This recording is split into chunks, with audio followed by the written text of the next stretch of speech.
This program features live coverage of an African safari and may include animal kills and carcasses. Viewer discretion is advised.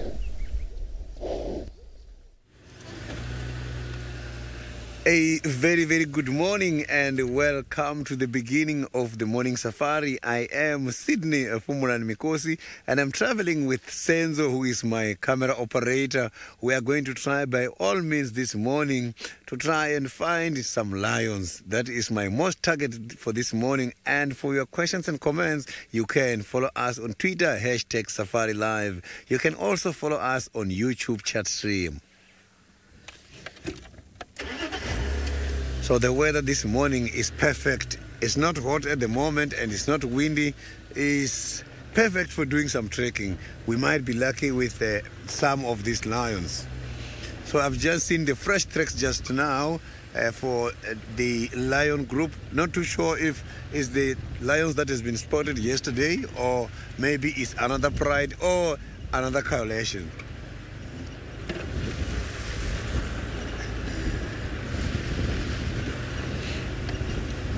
So we haven't seen any other sign apart from the tracks. I'm just going to check the Galagopen area and see if these lions are not somewhere around there this morning.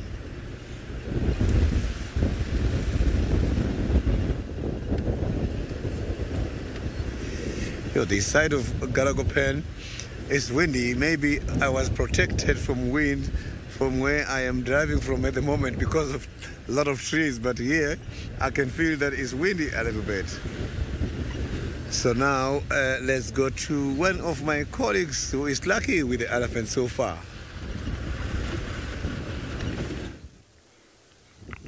Indeed, we are lucky with Ellie's to start our morning. We're driving around on the sort of western side and we just bumped into these guys right now, which is very, very nice. Now, excuse me, I'm going to need to sneeze before I even say hello to you, I think. No, I'm good. We're all good. Don't know what happened there, but I felt like I needed to sneeze. Anyway, my name is Tristan on camera. I've got Sebastian and we have a beautiful herd of Ellies that is around, which is very, very nice. Always nice when elephants are here. Apparently it's going to be a warm day, and so I'm not surprised then that they're out. The only thing is it's quite windy, so I didn't expect to find these guys quite so out in the open. I suppose they are emerging from the thickets as we speak. There's a little one that's around. I'm not sure if it's the herd that's got the tiny, tiny baby in it, but it's a fairly decent-sized herd, and that's a fairly little baby that's walking around. Doesn't look the same as that little one that was seen on the dam cam yesterday. That one on the dam cam was minute and probably only a day old if I would look at it. It still seems as though it had its kind of afterbirth that had dried on it, which is quite amazing. But anyway, still nice to have them. The reason we came down onto the sort of western side is that basically I'm trying to look for Hosanna and try and see where he is.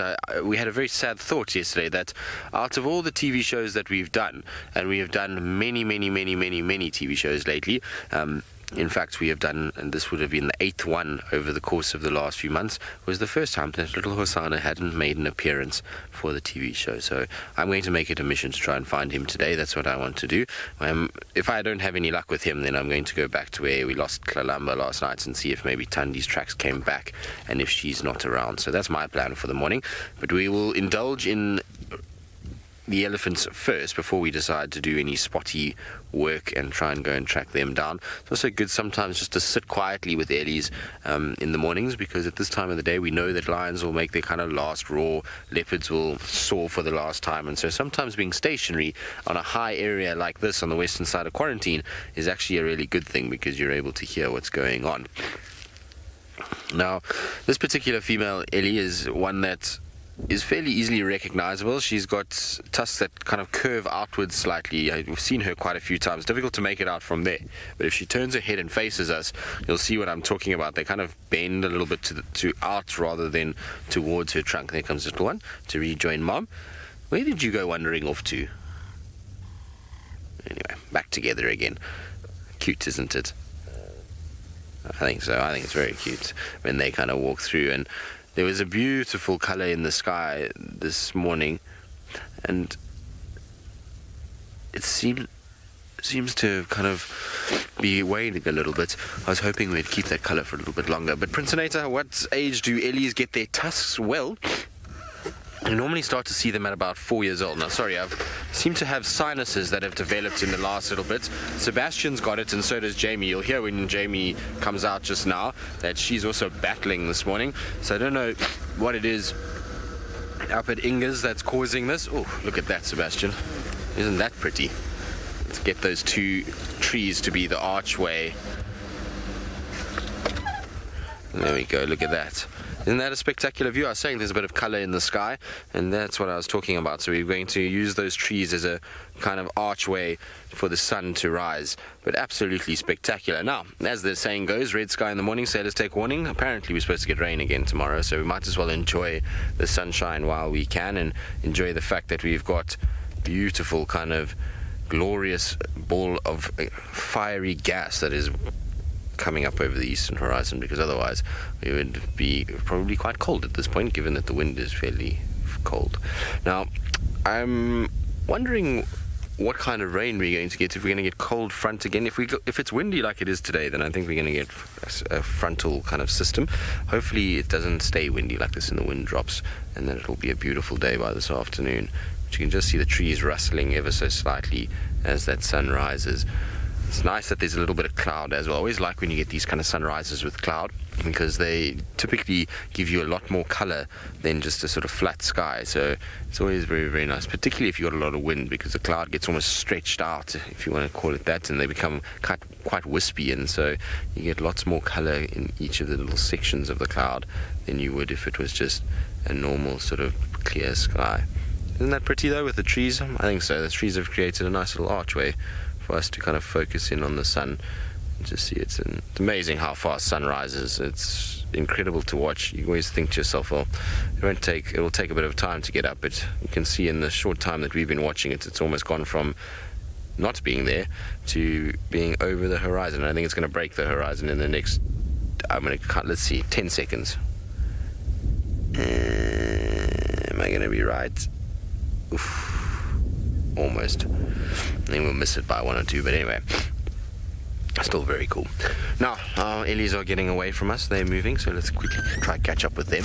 They seem to be moving fairly quickly, actually. There's still 1 or 2 that are coming, but for the most part, they're heading down this way. And so while I catch up with these guys and see what they're going to get up to, let's send you across to Jamie, who hopefully does not sound like I do currently and is not sniffing and has a blocked nose. I'm trying really hard not to, because that's the problem with having a microphone situated on the top of your head, is that there's absolutely no way of getting away with it while live, whilst the alternative is that we subject our poor cameraman to the sound of us sniffing throughout the drive. Very good morning to all of you. Look how stunning the sunrise is. I think it looks as though an artist took all of their sunrise colours out of the box and then sort of blended them together. If I knew technical terms for art, I would give it a name of that particular style. Swirly. What was that, Kirst? Oh, the world's ending. What? Blending? Oh, I thought you said the world's ending. That was a bit dramatic. That's a really good start to our morning safari. Good morning, my name is Jamie. I have no idea what I'm talking about, and this morning Craig is on camera with me, and we're tracking lions, which sounds like a silly thing to do if you're someone who doesn't know what they're talking about. Fortunately, I have the master... Herbie. Where's he gone now? He is on the scent of the lions, who have snuck around the damn camera, and instead of going up to quarantine, they've actually gone straight north in that direction. And I was just saying to Craig, I wonder what it's like being in Herbie's mind as he's following tracks, because in my mind, what he's seeing is the tracks lighting up in front of him in a sort of computer game-esque kind of a way as he follows them.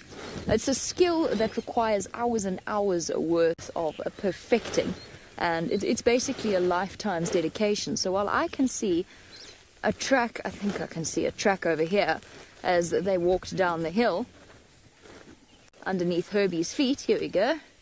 I can see a track. Okay, I would actually have to be thoroughly incompetent to miss these. There we go. That is a male lion track, presumably the young male that was with them, and you can judge just by the size of my hand Okay, female tracks are around about a quarter smaller than that. And these are nice and fresh. How do I know they're nice and fresh? Well, they were seen on the dam cam a few hours ago. So I've got a little bit of inside information. It's also very clear and very fresh. Crisp outline.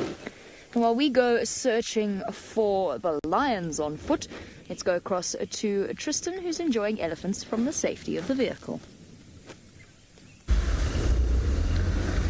I do indeed. I'm just trying to get into a little gap with them that we can actually see them quite nicely, because they're kind of moving around quite a bit. They're very active actually this morning and moving around in circles, which is quite interesting. They sort of go towards the road and then they turn back again, and then they go north and then they go south, and no one's really kind of got a defined direction that they're heading. Although I would imagine this old girl here would be the one that will dictate what's happening. She must be very, very old. She's a big female, and you can see if you look on her sort of temple area, you notice that they're very sunken in. Well, not a loss, I suppose, but a definite sign that those temples are no longer as filled as what they were when she was younger. And it's a typical sign of age, is that you start to see those kind of areas just sinking in a little bit, and you get a little bit more of a hollow effect there. And so I would imagine she's probably, in all likelihood, looking at the rest of them, the oldest of this particular herd. And you can see how she's dwarfing most of the other individuals within the group. Now, the one to her immediate left, which is the one closest to us, well, not closest to us, but the one that is kind of mirroring her, if you want to call it that, just on her left-hand side. Now, that's an adult female that is probably already had a little one in her life, and you can see the size difference already. So they grow throughout their lives. It's not that they reach their fully grown potential when they hit puberty at 12 years old. They've still got to grow quite a bit, and they'll get a lot larger. There comes another one of the big females. So this is the next biggest within the herd, the one right at the back there, and then this looks like her family grouping. Kopel, no. There's almost 20,000 elephants within the Kruger National Park system. No idea what the oldest elephant is within that. And in terms of the world, no. Sorry, I don't. I think it's very difficult to age elephants when they're alive in the wild. Obviously, I'm pretty sure that there is an elephant that is very old in a zoo somewhere, but I don't really count that, if I'm honest with you. I'm quite against elephants being in a zoo or any sort of captivity. They're animals that are massive, that roam huge distances, and so I don't really like to read about ones that have been cooped up somewhere and have a very small area to move around in. It just goes against what I believe should be done for elephants. An animal of this size shouldn't be put in a small little pen to roam around on concrete and the like. So, I don't really know. I don't pay attention to elephants in zoos, because I'd rather just kind of put it out of my mind. But in the wild, very difficult to age an elephant and know 100% sure how old they are. So who the oldest elephant would be or where it is in terms of a wild population, I don't think anyone would have a completely accurate answer for that. Difficult to say, but I would imagine it would be in the areas where slightly softer vegetation than here in the Kruger. Generally, our ellies here feed off quite hard abrasive materials. As you can see, they're eating a lot of these kind of treed species and barks and roots in the winter months particularly, and that's going to be quite heavy on the teeth. And so what you're going to end up seeing is, in all likelihood, that these guys wear their teeth out much faster than ellies that potentially feed in areas with much softer vegetation. So I'd imagine ellies in delta systems or wetland areas probably live slightly longer than what ours do, and you'll probably find that those will go to about 60, 65, as opposed to the Kruger ellies that generally around 55 is considered an old elephant for these areas. Now, in captivity, they reckon some of them, if they're looked after correctly, can go to as much as 90 years. And so, it's, I suppose, depends. Oh, hello, little one, are you trying to catch up? You can just see a little bit of that golden sunshine.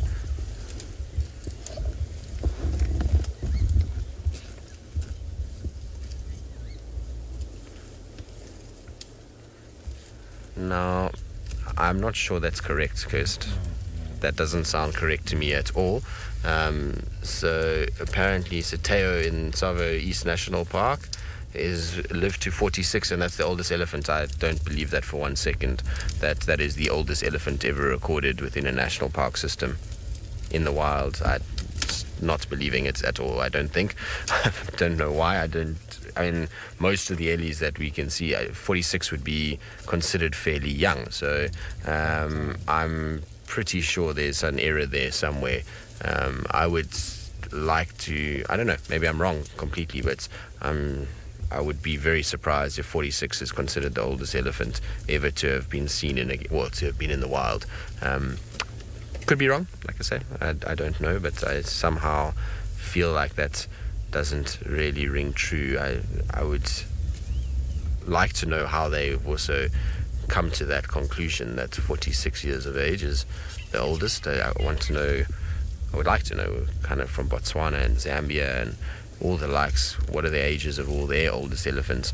It would be interesting to know. I'm pretty sure there's many ellies that have died that no one's ever aged at all in some of these wilderness areas, and so yeah, I find that hard to believe, if I'm honest. Maybe I'm wrong. Like I say, wouldn't be the first time, and quite frankly, if it is the case, then we are learning, which is all good. But 46 just seems very young. 56 I would have maybe gone okay.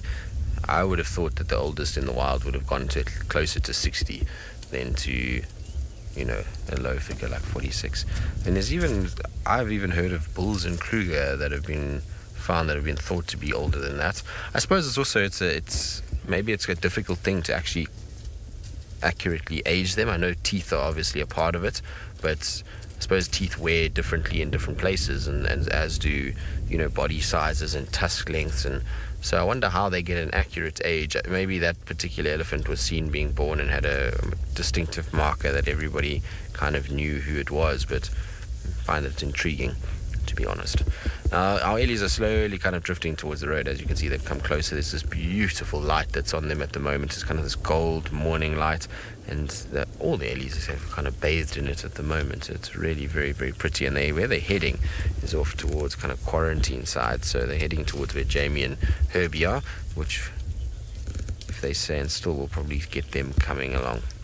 So, Patricia, you'll find that ellies, for the most part, will have babies throughout, but as they start to get into those last sort of, I would say probably 4 or 5 years, you find that they no longer have their little ones, but they produce pretty much up until then. Funny enough, I've never seen a very, very old female with tiny babies, so maybe there is a period at which they stop, almost a kind of menopause, if you want to call it that, but they do mate until quite late in life. Now, there's something about this one elephant, sorry, it's going to completely change things, but this little elephant that you see there, something about it doesn't look right. Is it just me, or is that it's got something with its eyes? It's a lot lighter than the others. Yes, look at its tail as well. Look at the end of its tail. It's white. You see that? The hair on the end of the tail is not black. It is white. I'm sure this has got a leucistic gene in it somewhere. Hold on, Seb. I'm just going to reposition quickly. I think that this is a leucistic elephant that we've got here, which is very, very cool. You get them from time to time. Now, sometimes they will show with blue eyes, which is very, very cool. So let's just have a little check. I don't think it's the blue-eyed elephant, the famous one of the Sabi Sands and Kruger area. We've been seeing quite a bit, but it's definitely got a different tone. Now, Seb, if you can go wide, just go wider for me so I can see the two ellies. So if you see, look at the color of that elephant. Look how dark it is in comparison to the color of that elephant. Completely different colors. So that one on the right is definitely a much lighter, almost pinkish color compared to this female that's coming to say hello. Hello, girl. Good morning. How are you? Yes. Nice to see you. So very, very intriguing that and you can see the tail hairs on this one. If you have a look, very dark and black in comparison to what we're going to see, the little leucistic one that should be coming past us fairly soon. So when that ellie was born, that ellie would have been very, very pink in coloration and would have looked far more leucistic than it does now. I suppose sun has tanned it a little bit, but look at that. You can see even the eyes, there we go, they are a little bit blue, aren't they? They're showing a little bit of blueness in them, I think. Come on, open your eyelashes. The eyelashes are so light, it's difficult to see. but it seems to be doing fine, which is quite cool. I haven't seen one this old in quite some time. Normally see them a little bit younger than this, but this one is doing just fine. Little one, come say hello to us and come feed close so we can look at your eyes. That's amazing. Now, I'm pretty sure that this Ellie, I wouldn't be surprised if it's been seen before. I remember seeing one, when was it? Was it this year? I don't know. I remember seeing one this year that I wasn't sure about, which I don't think is this particular individual. This particular individual is very, very, very light in color. It could be the one that Noel saw. I think, was that beginning of the year or much later in the year? I'm just going to try and get a little bit closer and just see. Beginning of the year. Yes, okay. So we'll just try and kind of edge a little closer towards actually kind of its eye color is, because I'm quite intrigued if it's just a light eye color or if it's actually got blueness in the eye. It's trying to suckle a little bit there, and it's got a little friend that's come to join it. Seb, I know this is not that ideal, but I'm going to just go a little bit further forward and turn you down. Look at that, isn't that cool? With the three of them in a row. From big to small to smaller. Super cool. That's very interesting. Its problem is that its eyelashes are so long and so light in color that you can't really see the eye nicely behind it. But those eyes do look bluish, don't they? I mean, they're not sapphire blue, but there's a sort of lightness in them. There we go. How cool is that? That's amazing. Very, very, very cool. Of course, it means it's not something that doesn't happen. I mean, there are quite a few cases of young elephants that are born with various traits of leucism. But it is, I suppose, one of the rarer things that we see out here. And it doesn't mean that this elephant won't survive. It's most definitely doing just fine. Its body condition is good. Mom looks very relaxed with life, and so it seems to be doing just fine. I wonder what it will look like as an adult, or if it will get there, if there's any complications from its lighter skin. My safari, I don't think so. I mean, ultimately it's got long eyelashes to protect it from dust and dirt and all those kind of things, and it doesn't seem like it's got any issues with its vision, so I don't think so. I don't think future blindness will be a huge problem. The only problem might be, I mean, if you think about it though, that most of the cats have quite light eyes, and so it shouldn't be too much of a stress. I wonder if its eyesight is better at night than the rest of the herd, given that it's got this lighter colored eye. Intriguing. Always interesting when you have anomalies in animals as to what actually happens. Now, Mom is completely fallen asleep, and that's why this little one is getting a time to suckle. It's quite old to be suckling, and this little one should be about 4 years old. You can see the tusks are starting to stick out, and so I wonder if maybe that milk is just starting to dry up a little bit. I don't think there's going to be too much left to get. Now, we can, if you would like to, Kurt. We're welcome to show many others the wonders of a little leucistic elephant. So I'm going to stop speaking for a little bit so that we can.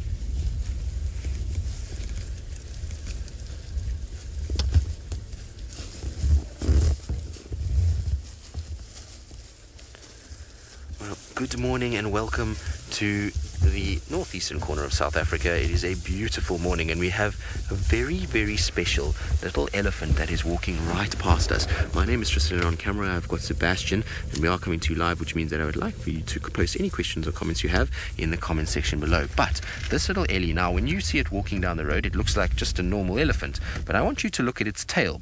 Now you see its mom has got a very dark black tail, and it has a very light white tail, and that's because this is a leucistic elephant. So leucism basically is when they have a light color pigment in them. So melanin is your dark color pigments, leucism is your light color pigments, and so the Ellie itself is a little bit lighter. Now what we're going to do is there's another road coming up, so I'm just going to get round and I'm going to park off on the road, and we hopefully will get it walking towards us. But it's very, very interesting because it's got a pink coloration and it's got very light colored eyes in comparison to the rest of the Ellies that we see here. So very, very cool to see. It's not something that you get very often at all. And so I'm hoping if I just get somewhere in front here, we should see them coming across the road for us once again, and she should be able to kind of get a much better view of that eye color that we were talking about. But it's not something you see every day. In fact, I can't remember the last time I really saw, well, put a date on the last time I saw one of these guys. It's been quite a while. So there's mom and the little one. The rest of the herd is all normal. There's no issues whatsoever. And actually, if you look at the two of them together, you can see that the baby, I suppose it's difficult now with the light, but earlier you could quite clearly see before the sun got too high that there was a major difference between the two Ellies, and one was a lot darker than the other, with the little baby being a little bit more kind of light in coloration. Now, the equivalent of this would be something like a white lion. That would also be a leucistic animal. Albinos are slightly different. They are ones that will have red eyes and they will lack any color pigment whatsoever. And so it's not an albino elephant. It's what we would call a leucistic animal. Now, with elephants, it's an intriguing thing, and we've been chatting about it this morning already, is whether or not these traits affect it in day-to-day life. Having lighter eyes than the rest of them, having a lighter skin, obviously also, their ears might be more susceptible to sunburn, given that it's a lot more pink in coloration rather than that darker color that will kind of, it's interesting. I mean, we don't really know the answers to this. I don't think there's been that many leucistic elephants that have been studied for long periods to know whether or not they actually have an issue. Seb, I'm going to move slightly just to see if we can get a slightly better view, because we're a long way away from where they are now, and they seem as though they've stopped to feed. I thought they were going to carry on kind of moving, so I wanted to just get into a position where we can kind of watch them come towards us. But if they're going to stop and feed, we're going to just reposition. So, Michael, it depends. I mean, there's obviously females generally will stick within their herds. So females are normally kind of welcome to stay. They don't really push on, unless, of course, conditions within the environment change. So if they have something like a drought or something where we got a lot of flooding, that will often determine how many or how the sort of the herd is structured and how many stay within the herd. But essentially, females welcome to stay within the herd and stay within those family groupings, whereas the males, when they reach around sort of 12 to 14 years old, 15 sometimes, they'll get pushed out and they'll have to go off on their own, and they will be left to be free roaming little young males, and sometimes they'll join up with bulls, older bulls, and they'll kind of learn the ropes from them. Other times they'll just roam around on their own. So if you're a female, then yes, you stay part of a herd. If you're a male, no, you become pretty much solitary in many respects. Now you can see this little one is just trying to feed and trying to work out how to use its trunk, but if you look at its eyes, you can see it's got a much lighter eye.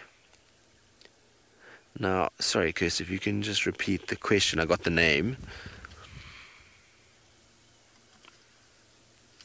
So Oregon Way, I'm not sure if it would get rejected. At this stage, obviously, it's perfectly fine. It's got not having to worry too much about anything.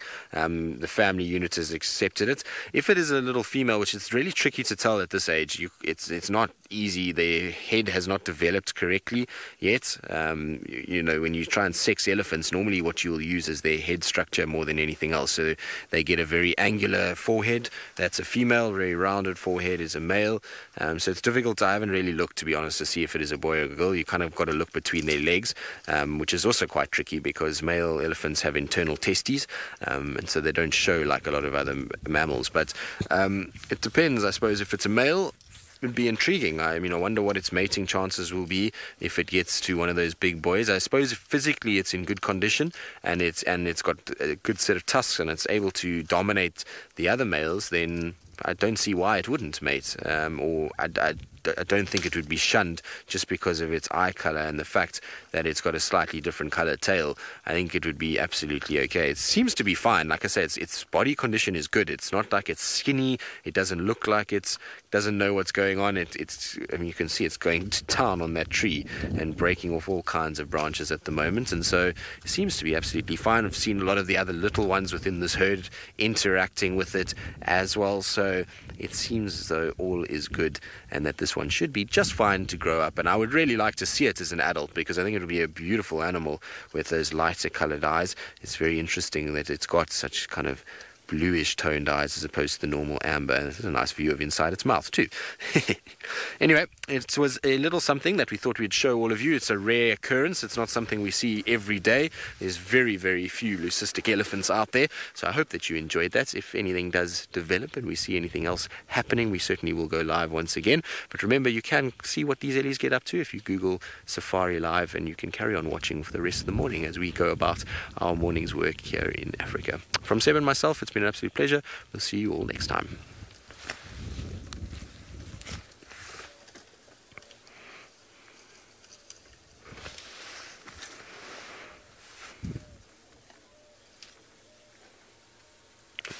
Right, now guys, we're going to just leave these now because I've just heard wild dogs calling right here. So we're going to try and get out of here quickly and go and find the dogs. They're calling, sounds like, on Impala Plains. So I'm going to try and get around that side. Thanks, Elise, that was good. You see what I was saying about stopping and listening? You can pick up things quite quickly. Right, now we're going to race off. While we do that though, let's send you back across to Sydney.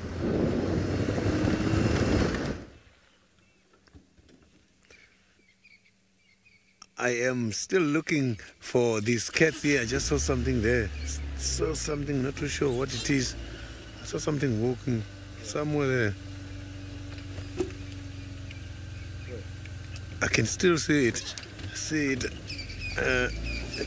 Somewhere deep in the bushes here. I saw the movement. So I'm just gonna try and check and see. It's right on the other side here. So these lions are somewhere in this block because the tracks are not coming out. So I've checked almost everywhere here, and the bushwalk team as well is in the same area.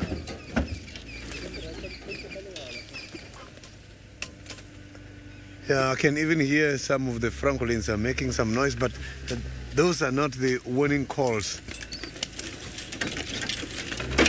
So we might be lucky and see something here in this area at the moment. I saw a movement somewhere deep in here.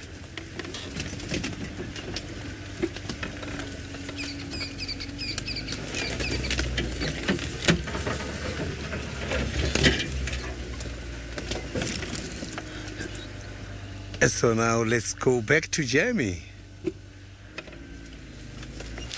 Look. Ooh. That's them. I'm just chatting to Herbie. Look. We've got a shikra perched on the end of a branch, and the chances of seeing something like this close on foot were enough to make us briefly halt our lion tracking expedition and stop and have a look. And the reason I said that's them is because I just heard an elephant screaming in the distance, and I think that was probably our lions walking past them. It's beautiful. Look at that cherry red eye. I'm sure you can see it. I can't see what you can see, but I'm sure that you can see the eye and the colour of it. I love these little birds. If I were a bird, I would be a shikra, I think. It's obviously part of the goshawk family, or at least very closely related to, built for speed and maneuverability in between the wooded bushland areas. Not so long ago, perhaps very long ago, I'd lose track of time, we had a shikra nest on Juma, on Zoe's Road, and VM nicknamed the female Shakira.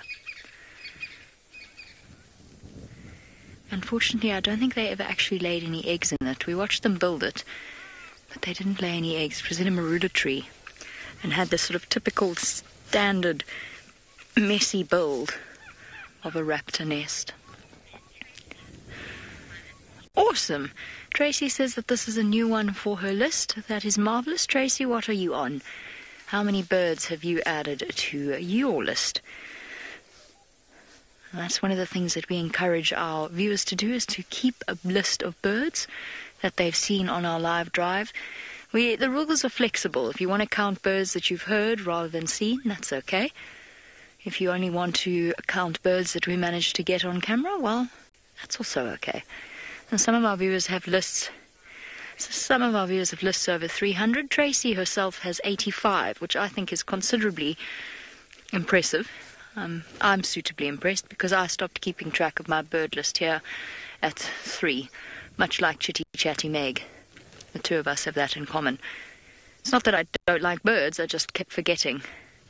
So this is number 4, in theory. So Tracy, you are very far ahead of me. Now I've forgotten how much I really...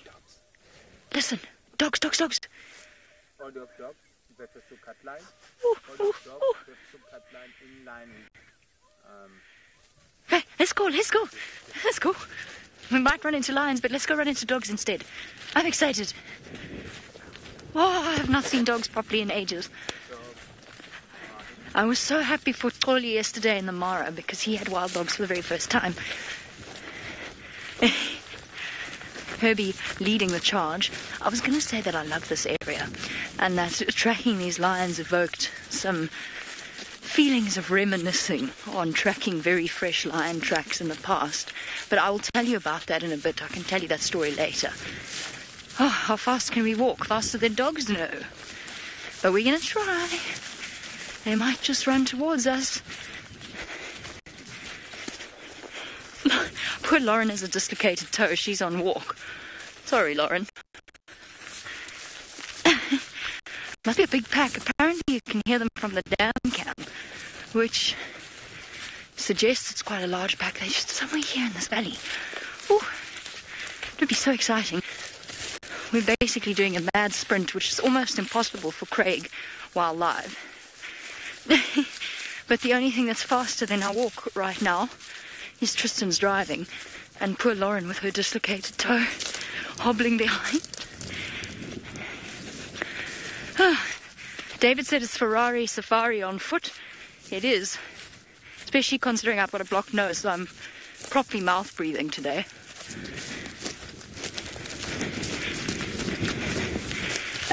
Mike, you say you get nervous during these times. Oh, it's fine. It's fine. If we walk into something, we'll handle it. But dogs are not a threat to us on foot. It would just be so awesome. I really regret wearing a jacket, though. That much I will say.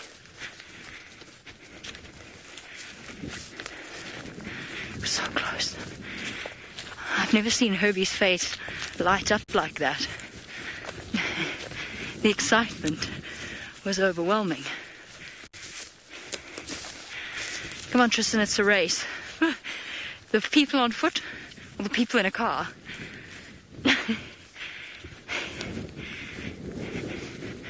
Kirst says she's rooting for us. Whoop, I'm fine. We're so close to the boundary.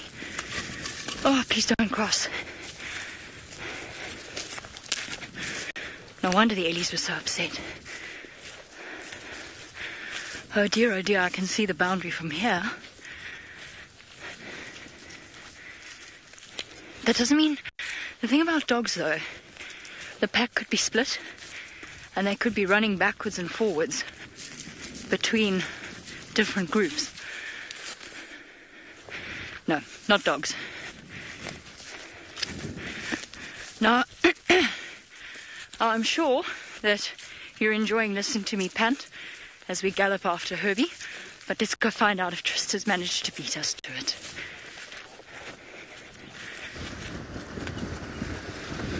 Now, it sounds like, I don't know what's going on, because Herbie's telling me he's hearing dogs on Buffalo's cut line. I definitely heard a dog on the western side of where we were with those elephants, and so I wonder if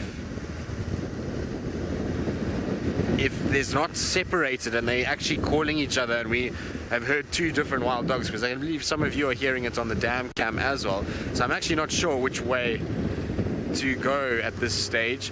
I was trying to get hold of Herbie, but he wasn't answering his radio. Now I hear there's a whole conversation going on, but I can't actually hear what's being said.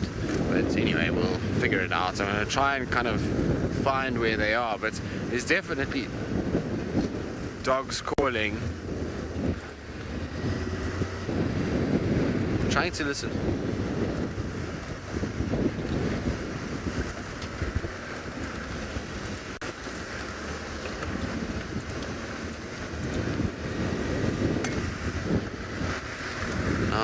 trying to...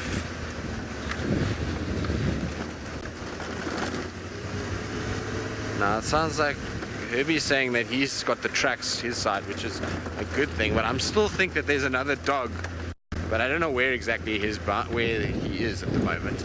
I think he's somewhere on Vubu's side, but let's just try to get up onto the boundary itself. Maybe what's happened is these guys have hunted, they've split, one dog is still behind, which is the one we're hearing. Generally, when they make that who call, it's to try and contact one another. It's not a long-term contact or a long-distance contact. It's not one of those kind of soft calls that they make. Herbie.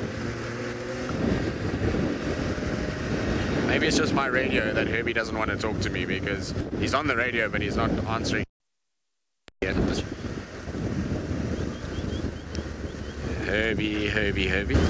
Now, anyway, while we try and get hold of Herbie, let's send you across to Sydney. We're going to try to get onto the boundary and hopefully we'll have some dogs shortly. Yeah, Herbie, sorry, where? So now I've just picked up the tracks of the big head of the buffaloes here, and now I am sure these lions, they are attracted by these buffaloes in the area. So I'm going to be looking for these buffaloes somewhere around Aubrey's towards the sandy patch. Maybe that area is where we are going to find these lions. They might be following these buffaloes.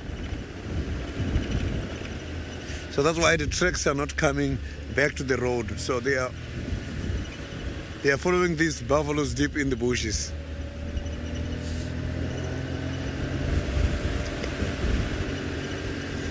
So after the buffaloes had a drink by the Gallagher pen, so now let's quickly go to Tristan with the wild dogs.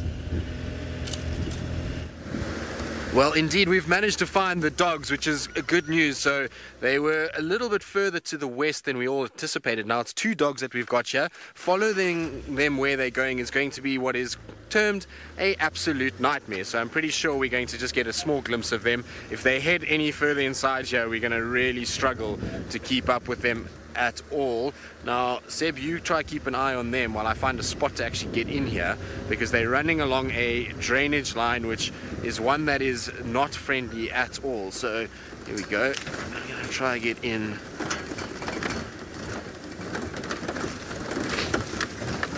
Now, they're highly mobile at the moment. Which 2 dogs these are, I'm not sure just yet. We've only just found them, which is exciting, but at least we found them, which is good news. So you guys have to run in this side. Now they're bounding along. Oh, they're chasing Nyala. They're chasing Nyala. Well, they were. I don't know where they've gone now. The Nyala have run off. I can't see the dogs anymore. Oh, there they are. The dogs have gone across the drainage line. Okay, well, let's try and see if we can keep up. As with normal with dogs, it's absolute pandemonium and chaos. And so we're going to try and find a way that we can keep up with them. I somehow doubt that this is going to be possible. Oh, shit, they're running very fast now. Doggies, do you have to go this way? I don't think I'm going to be able to cross here, but we're going to try.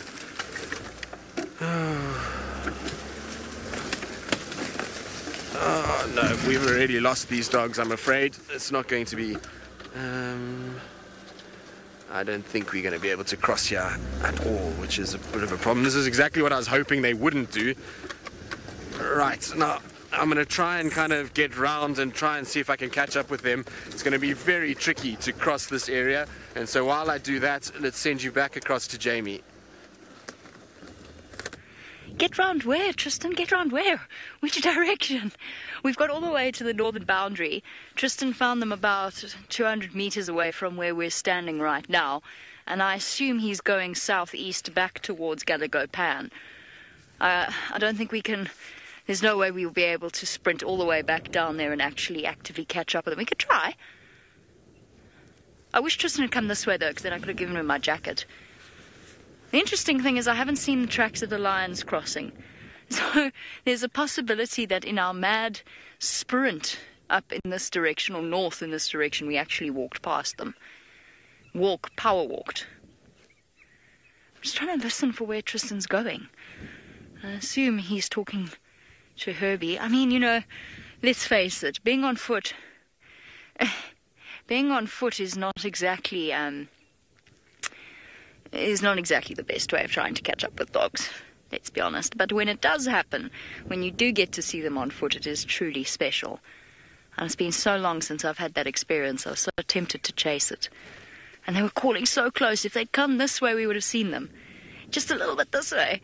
And it's unpredictable with dogs. They're not necessarily that water dependent. They might be going for a drink, but they might just be hunting, as you saw with the Nyala, round and round. So we could have seen them, but we didn't. Anyway, well, Tristan can just let us know if he wants our help. I don't know how quickly we can actually make our way back south again. We can try. So what the lions were doing, very clearly, is following this.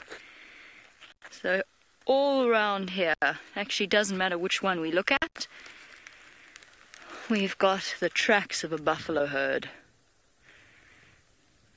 moving north, straight into Buffelshoek. Now I suspect the unerring way that the lions were walking, I suspect that they've crossed somewhere here. They've been following these buffalo. That would be my guess, but we'll have to double check and make sure. What I was going to say was what I was going to say was not that, but I'll go on to that in a moment. Now, apparently lots of you are asking for an update on Corky. I have no news, I'm sorry. She didn't come to the den last night. I left the den because there were no adult females there at all. So she didn't come there. I'm not going to look for her on foot. That's not fair on her. If she's injured, if she's weak somewhere, that's going to absolutely terrify her far more than encountering her normally on foot.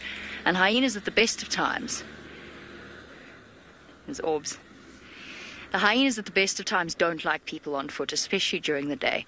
So if we were to go searching for her where I suspect she would be hiding, guessing, I think that we would probably really, really give her a fright. It is entirely possible that in the hour between 8 o'clock and 4 o'clock in the morning, 8 o'clock at night, 4 o'clock in the morning, she's gone back to the den. We have absolutely no way really of knowing. We don't know exactly what happened. I do think the injury is quite bad. I think it must be very, very sore in the muscles of her spine, and he shook her quite a bit, so I think there's quite a deep injury there. We'll have to see when she makes it back, but I still think she's alive. I think she's alive. The question is she strong enough and brave enough to crawl back to the den, or limp back to the den? Or has she moved the cub? Has Pretty left her cubs there? I don't know. We have to see. I simply could not wrangle another morning on a vehicle and not on foot. I tried. I thought about trying, but I didn't do it because I felt guilty. Not that we don't love being on foot, it's just, we have a rotation and a system and it's my turn. Oh, where is Tristan gone? Let me just go speak to Herbie. You all know that Herbie's there. Okay. I'm going to go quickly chat to Herbie, find out what's happening. While we do that, let's go to Sydney, who's also on the search for something.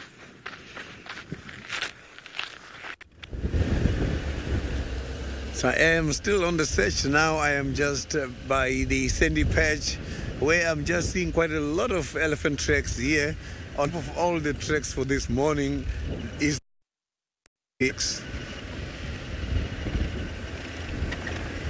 still looking for the big cats, still looking for the lions. Maybe we might be lucky.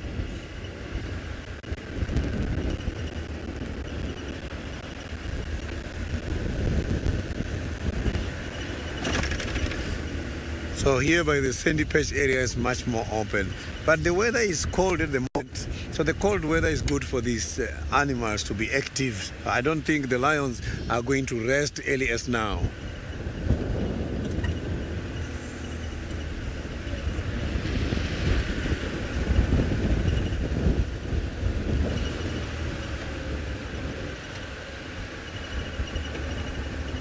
Ruben, my favorite coalition of lions here in Juma is the Avoca males.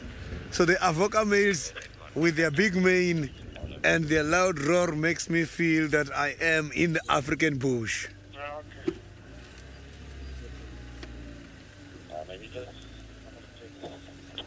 So all I'm seeing here is the zebras from a very long distance.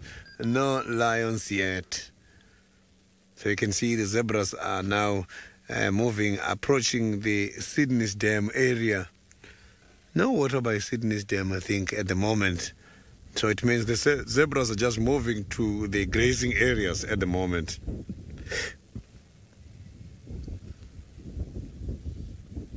So that is a harem of zebras.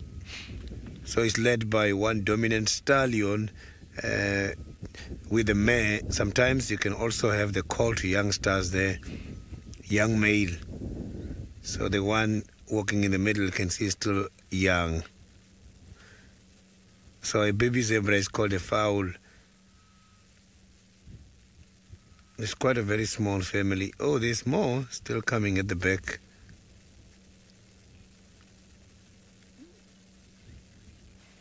So zebras, they do retaliate as well. When they're caught by a predator, they kick, and sometimes they break the jaws of these big predators. When these old zebras, adults, are standing together with the little ones, the stomach height is always at the same position. Zebras, they give birth with long legs. Stomach is at the same position in order to confuse their predators as if they don't have little ones, because the main focus of the predator starts from the ground up when they're stalking. When they first approach the stomach height at the same level, it becomes very difficult for the predators to distinguish between the little ones as well as the adults.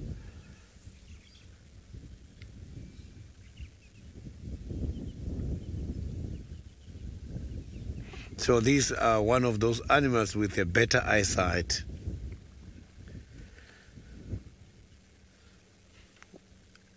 While it's still early in the morning like this, which is the time best for the lion's activities, I'm going to move here.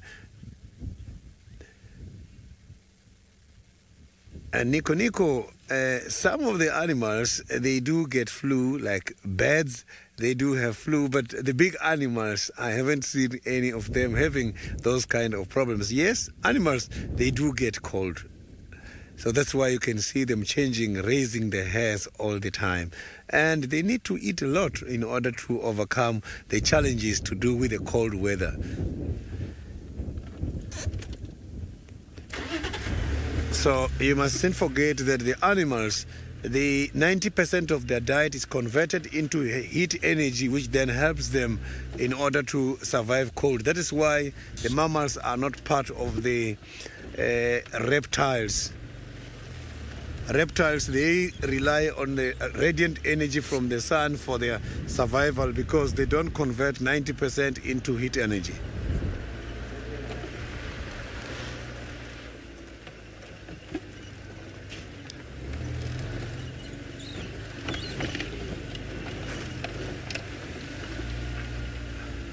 You can see a steenbok there.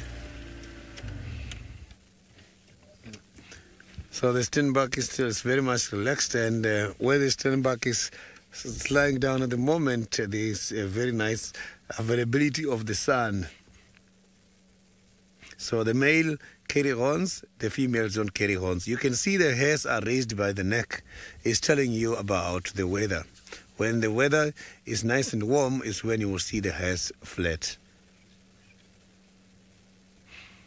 So if you look by the inner parts of the ears, it's like a leaf of a plant. It's just that now the ears are flattened back. It's difficult to see. This is quite a beautiful animal.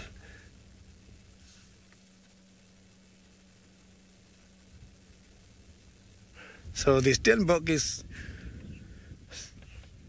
The good news, the steenbokkies are very much cute, and when they are small, they are also vulnerable to the big birds, such as the eagles. The martial eagles can take a steenbok.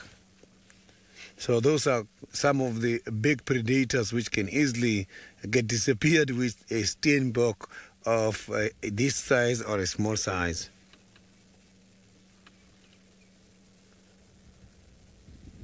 So if you look at the pupil, is larger than the sock, which gives them a more chance in order to have a wide vision. It is quite a beautiful animal. So the steenbokkies are monogamous. They are partners for life. And if one of them dies, the other one becomes very difficult for the remaining one to find another mate. So they are pair-bonded species. They spend much time together and they look after the little ones together. They share that kind of a responsibility. And when having the little ones, the mothers also eat the droppings of their mothers just to hide evidence to the predators that they've got little ones. So now I'm going to carry on and see. Tony, the daycare is a little bit much bigger than the Steenbok. In terms of the size, the Steenbok is very small. Daycares, they are way much bigger. You can see the ear now is spread there, Senzo. See, the right ear is spread. Maybe we're going to be able to see the inner part of the ear. Oh, now that is behind the bush.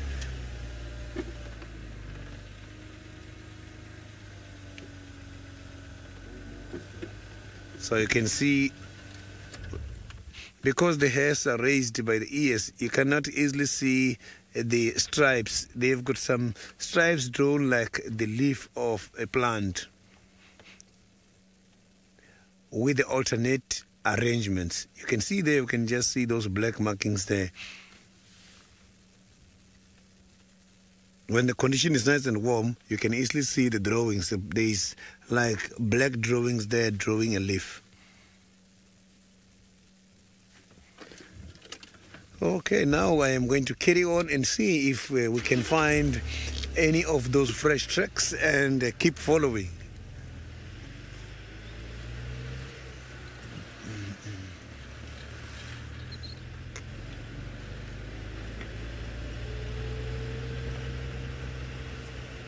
So now let's go back to the wild dogs.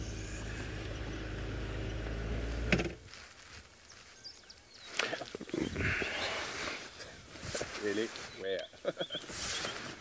There's wild dogs here? I have not seen them anyway.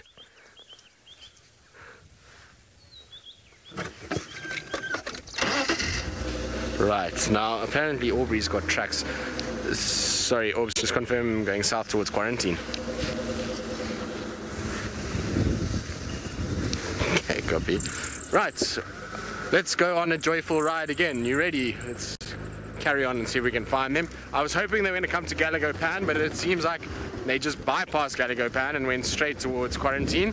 So we're going to do some more racing around, trying to get towards quarantine side and see where they've gone from there. Poor Rusty has been abused. That driving through the block was not ideal on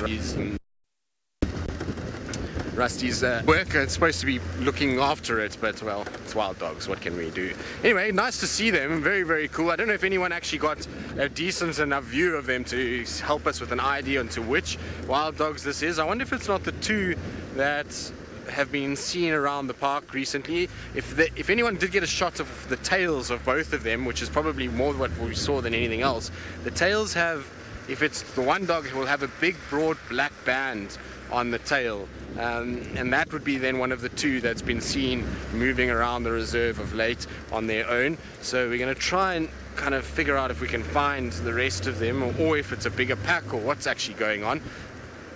No ID yet, I wouldn't think so. We didn't exactly get a great view of them, did we? It was pretty chaotic in terms of what went on there.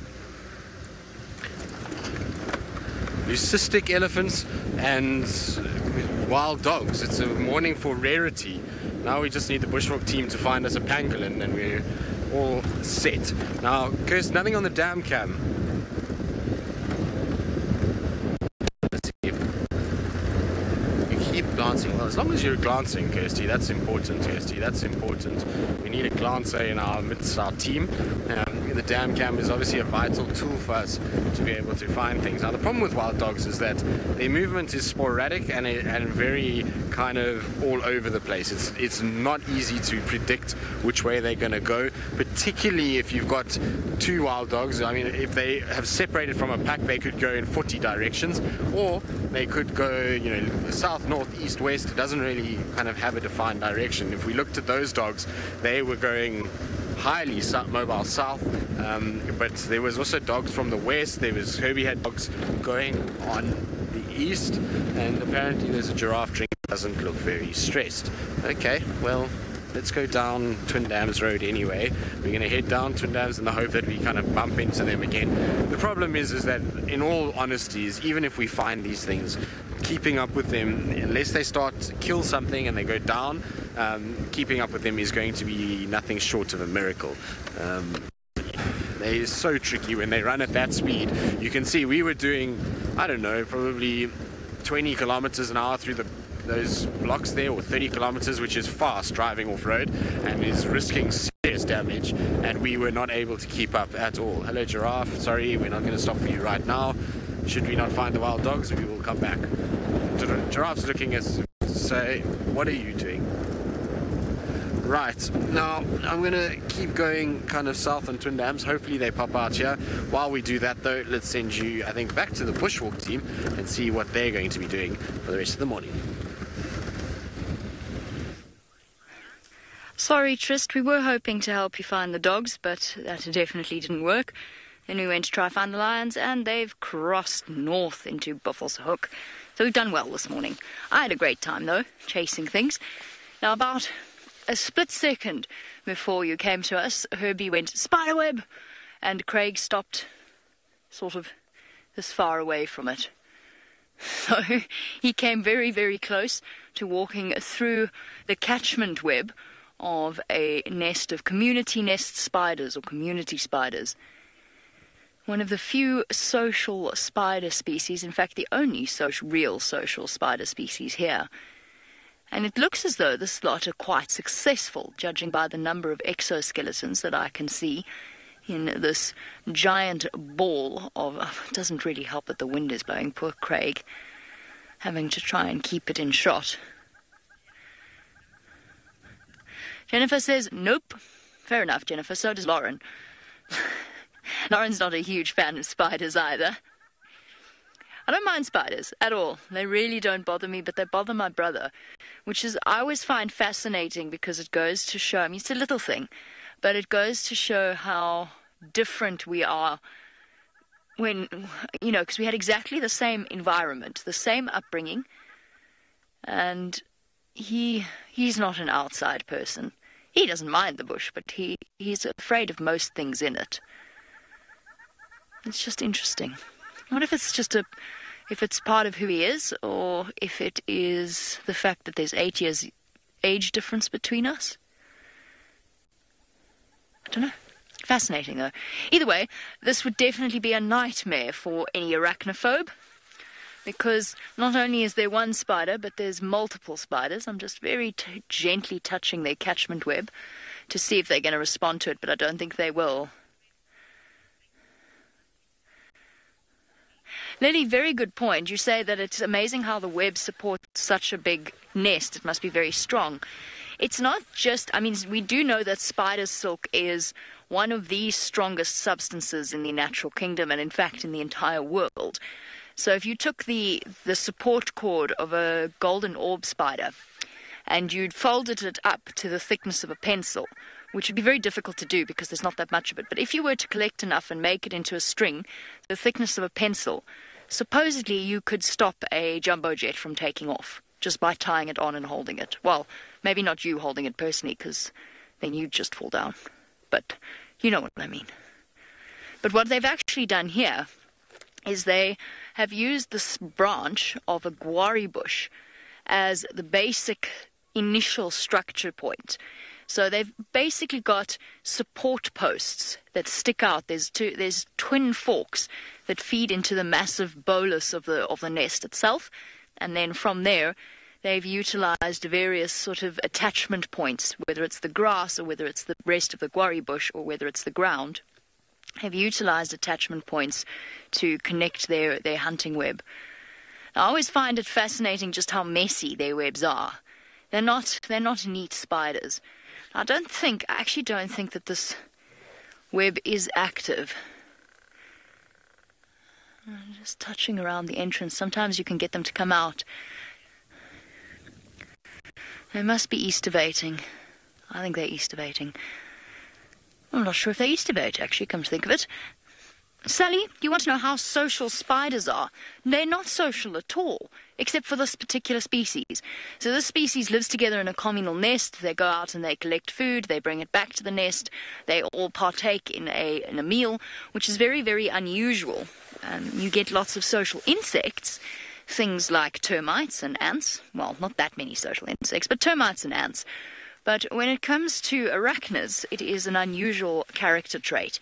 Most arachnids will eat each other on sight, even if they are the same species. And if you look at something like a sort of what you might consider a social spider, like a golden orb spider, where the female has a number of males with her in the same web, the males live in perpetual terror that she's going to eat them. So social or a community is not really a thing in the spider world, which is what makes these chaps so very unique in the way in which they've styled their lives. Oh, there's one that's come out. Craig, if you come to this side, if you can, there's one that's come out. It's come out where I touched the web, which was what I was aiming for. Oh dear, has it gone back in again? Let me show you where. There. Is here. I don't think you can see him. I don't know, can you? Let's see if he'll come out again. Marcy, I actually don't know how long it would take the spiders to build this. I would say probably not very long at all. There he is. The stupid thing's blowing all over the place. Wind, stop it. You're ruining my spider segment. You can just see them hopping out and hopping in. Let me try here. Marcy, it probably only took them around about a day or two. If that, it might even been a couple of hours. If you watch the speed with which certain spider species, I mean bark spiders, for example, they actually build their webs almost instantly. So they're nocturnal, and what they do is they throw up a bit of web into the air. So they create a ball, kind of like you can imagine it like a ball of wool, and then they throw it up into the air, and the wind catches it and flies it across to the neighboring tree, usually across a road, but, obviously there weren't roads at one point, so across an open space. And then the bark spider builds its web really, really quickly in just a few hours. And it spends the rest of the night using that web in order to hunt, and then by the time the next day comes, it's dismantled, and it basically re-ingests the web and goes back to sleep for the day. So spiders are capable of building their webs very quickly. I don't think we're going to get this. I think it's too windy. This thing's bobbing all over the show. But they are awake, and this is active. I'm not messing up their web, by the way. I'm not in any way breaking anything.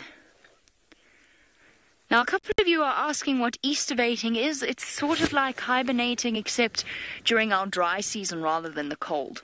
So not all spiders will estivate, but there is a massive drop in the spider activity around here, along with insect activity and reptile activity. Now, insects, it's not really so much an estivation period, although they do estivate. It's mostly due to the fact that they've got quite short lifespans. So they actually are dormant inside eggs, waiting for the next wet season in order to hatch and begin the life cycle again.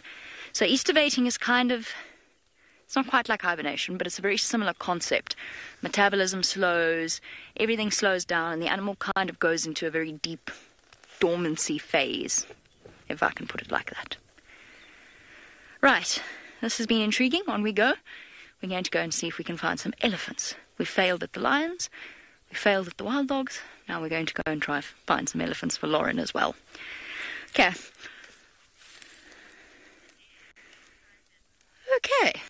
Let's go and see why Sydney is so terribly excited about life.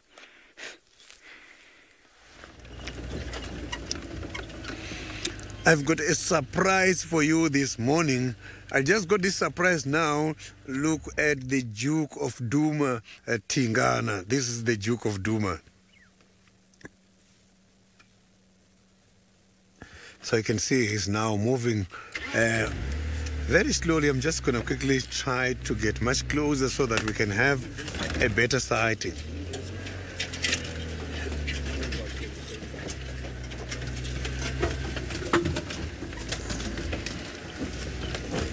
So Tingana, let's see what he is up to. I haven't seen this cat for a long time.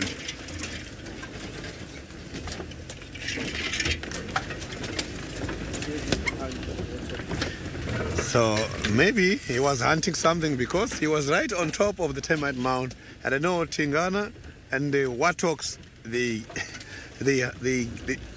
get along. He likes the warthogs. Here we are going to have a better sighting here because I can see he is coming right next to me. He's coming to say hey, hi to us. I can see now there. Let's look at that.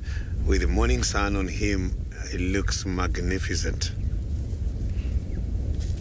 He looks very healthy and the stomach is having something. You can see he's not that hungry.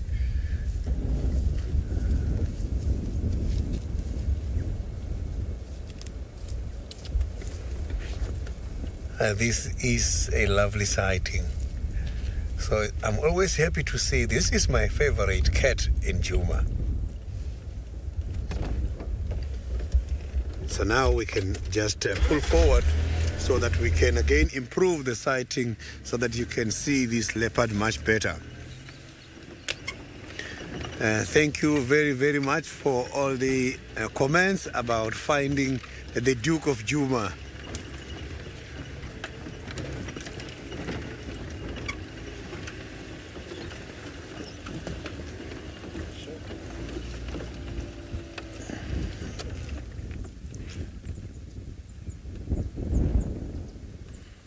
So let's see where this cat is going.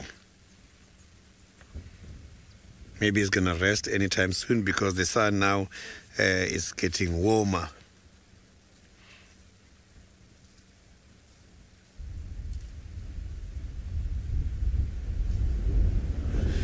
So let's hope he doesn't cross the border, because we are not very far away from the southern border at the moment. So you can see now he is trying to mark his territory. Maybe he's going to sow for us. I haven't heard him sowing for quite a long time.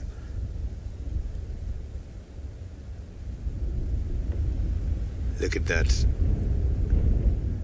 He is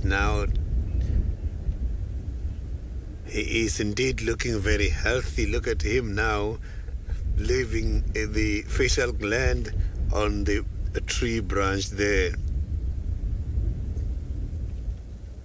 So if you look at those spots now, the roseate spots, you can see they really do look like roses. So these spots helps these animals a lot when it comes to their concealment. Leopards, they are part of the sit and wait predators, part of the ambush predators. They hunt just by themselves and they rely on concealment. They don't want to use the speed in order to chase an animal. They know they must reserve a lot of energy to drag something up into a tree. So how they hunt is different. Yeah, listen. Oh, we just did it 3 times. So we're just going to keep following now. He just did the sow just 3 times. Normally, he does it 4 times. Females is the ones that we normally hear doing the sow 3 times.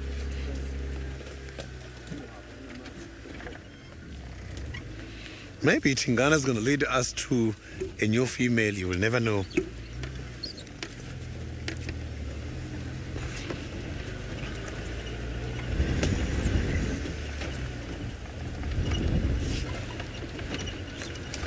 So now we are going to follow him again and get him much closer. So the waters are dry here in the area where we are because this is not very far away from the Trees Dam and the Twins Dam. So he must be depending on one of the water holes in maybe by the neighboring properties. I haven't seen him for a long time by our water hole that side.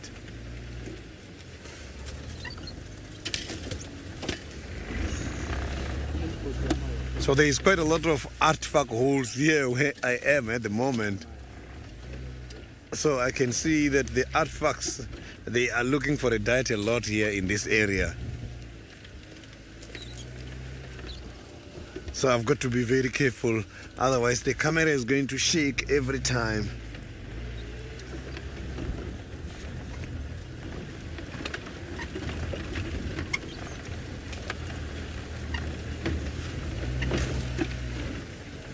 can see that he is concentrating a lot on the surrounding here.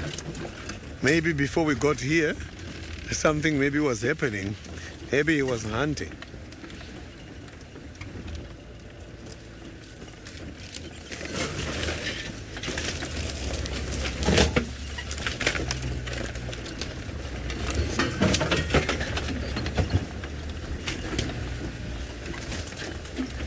Niconico, these animals, they patrol their territories in order to renew the scent, to communicate with their intruders.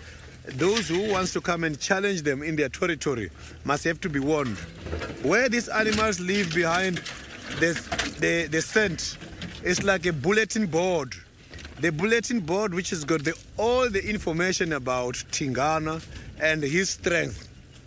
If another one comes there to the bulletin board, is going to get information about him. How dangerous is Tingana? Oh, look at this. There was a Steenbok who just, look, you can see he's excited there. So I just saw a Steenbok now running much more towards that side. So you can see these kind of cats, when they're patrolling, if any opportunity presents itself, they will consider it. They don't have a specific time to hunt. Anytime hunting, it can happen. So now I am going to be following him again, and so that we can get to where he's going. Maybe he's going to show us something interesting this morning.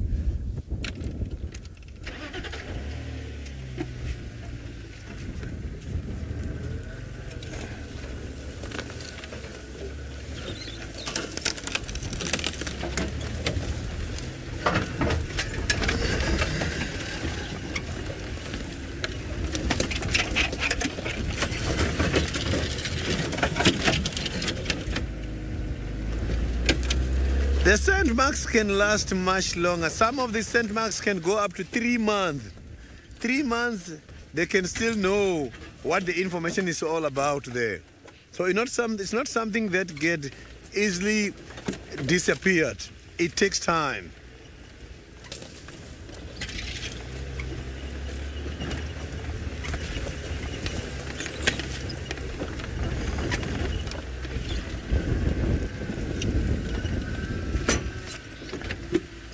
Remake Tingana, I'm not too sure when was Tingana's last meal. I haven't seen him for quite a while at the moment, so today is the first time I'm seeing him. But looking at the stomach, I can see that it has not been a long time ago. So the cats can be able to go for days and even weeks without eating. They only start to lose their condition after 14 days if they are not having something to eat, just drinking water.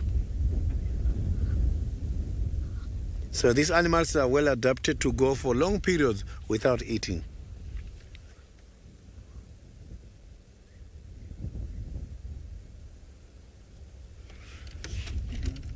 So now we are going to carry on following him towards the eastern side of the game reserve.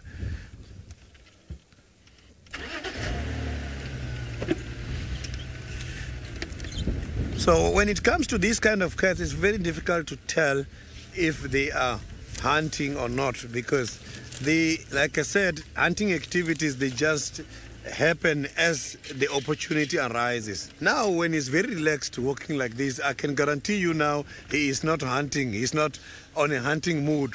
He can change it now and show us that he is looking for something. So they are very much unpredictable.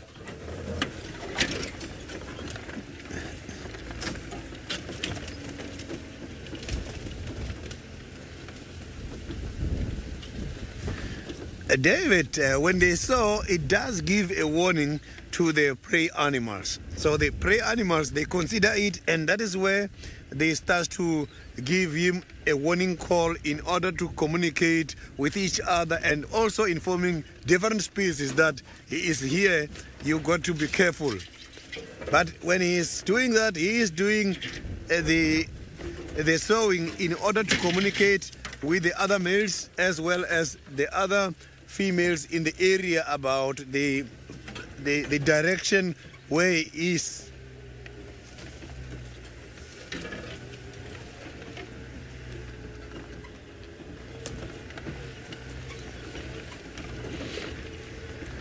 Oh, it's very difficult here where I am because it's not stopping, it's just going non-stop.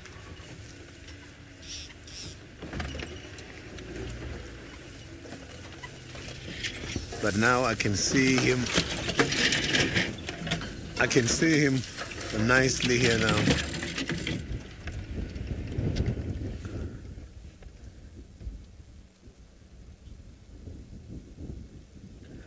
Yeah, this cat is looking very healthy.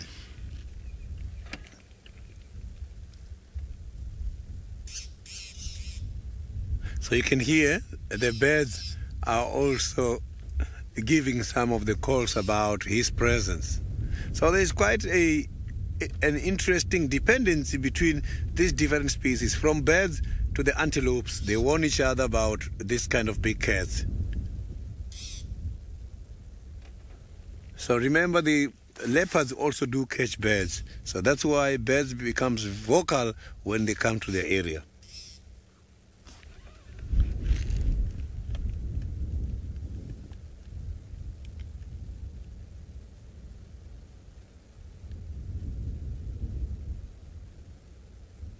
So I'm going to follow him again and see what he's up to. I have not yet read any sign of his intentions. I've got to read the sign of his intentions so that I can see what is it that he's up to.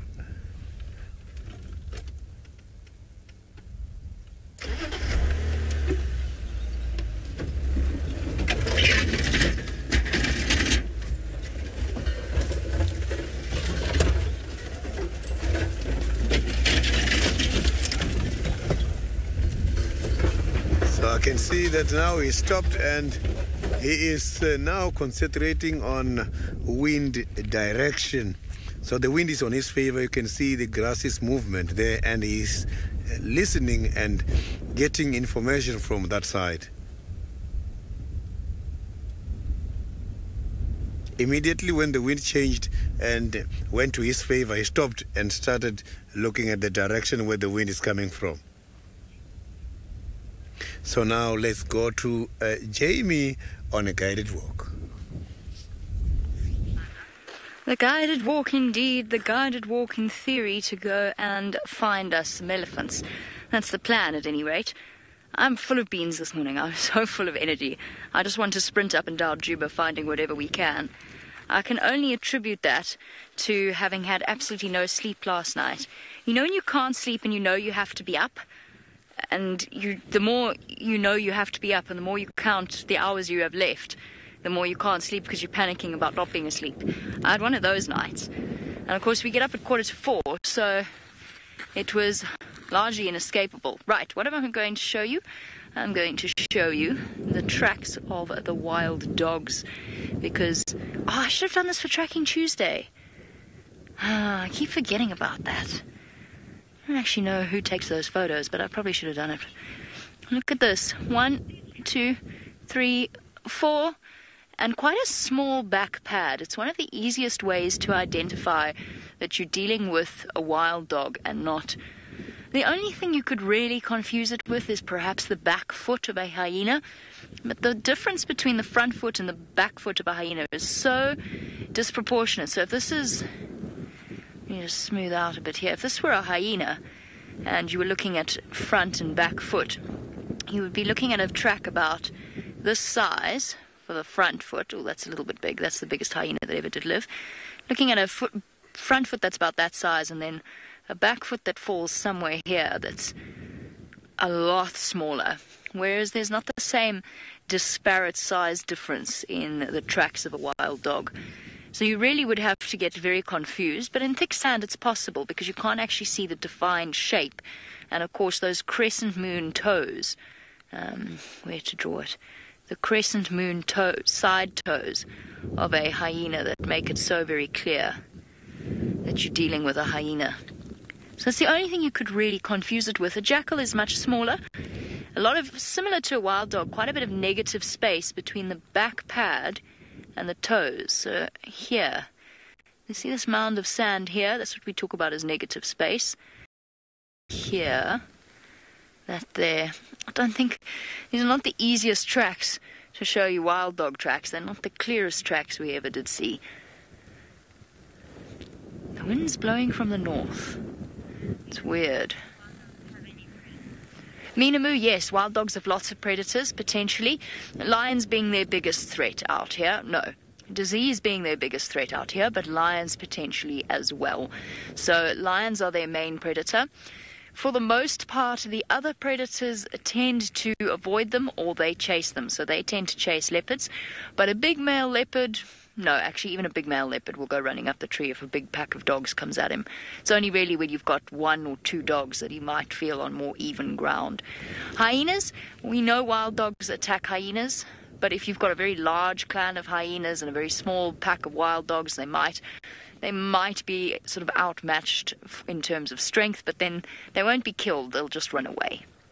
They're just that much faster than the hyenas. So really, the main predator would be lions. Of course, when they've got puppies, that's a different story. Now, pups, I'm trying to see if there's a clearer example of tracks here. Pups are very vulnerable. They do live in a den, very similar to the way that hyenas do things. They do live in a den, but the pups are more vulnerable, and I think one thing that we heard about last year before, was a wild dog puppy being taken by a martial eagle, which is the last thing that you expect. It was very sad. I was trying to work out where that strange sound was coming from. It's Craig's antenna. It's singing. Craig has to walk with a big backpack, and, you know, he's got an antenna that sticks up the back, and it's the wind whistling over the top of it, which also tells us another thing, and that is that we have to proceed with serious caution. I think we're going to go this way, Craig. I'm going to walk that way. Tony, very similar. Wild dog tracks are very, very similar to domestic dog tracks. The difference being that what is the difference? Can't think now. The toe and the back pad proportion, that's what I'm trying to say. The toes are even larger when compared to the back pad than in domestic dogs. The wild dogs are very, very small back pads, even smaller than a domestic dog. And it's a complete converse to something like a lion, where the back track, if you look at the surface area, the back track is probably equal to the same surface area of the 4 toes combined. Does that make sense? If you put all the toes in one, it would equal the back pad size. But with wild dogs, it is absolutely not the case. It is the complete opposite.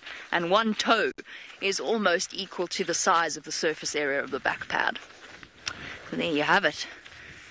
Now, unfortunately, there's no way. The only way we were going to get lucky with the dogs on foot was if they were on a kill in a drainage line and they'd gone dashing in there and got something. Then we would have been able to call Tristan in. But the fact that they kept running, we would never have been able to keep up with them. Breathe. Breathe in something. Been trying to hold it back.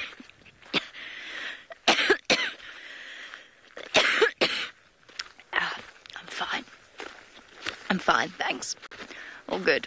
I don't know what I breathed in. I'm going to try cough it out again. Let's go across to Sydney while I attempt to do that.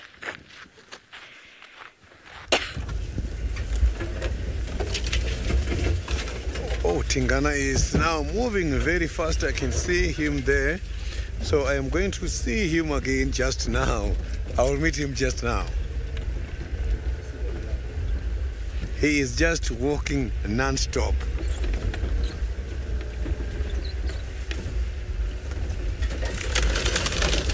So let's hope he's leading us to the other leopards here this morning.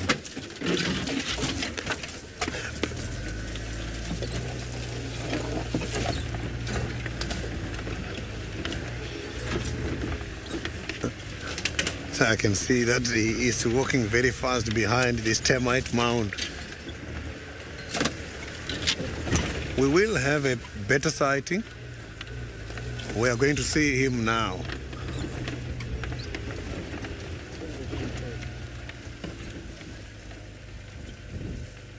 So I can see that he's just about to come this side. He's marking again on that tree.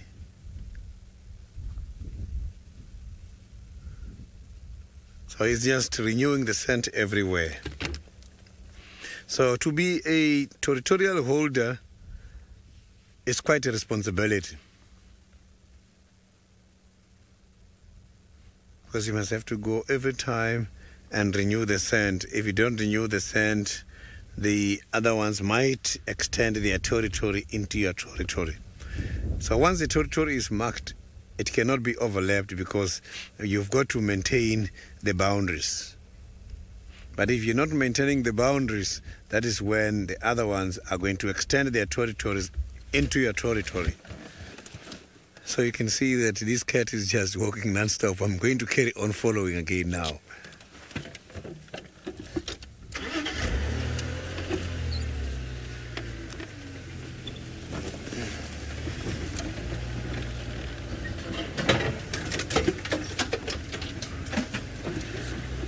So now let's go to Tristan.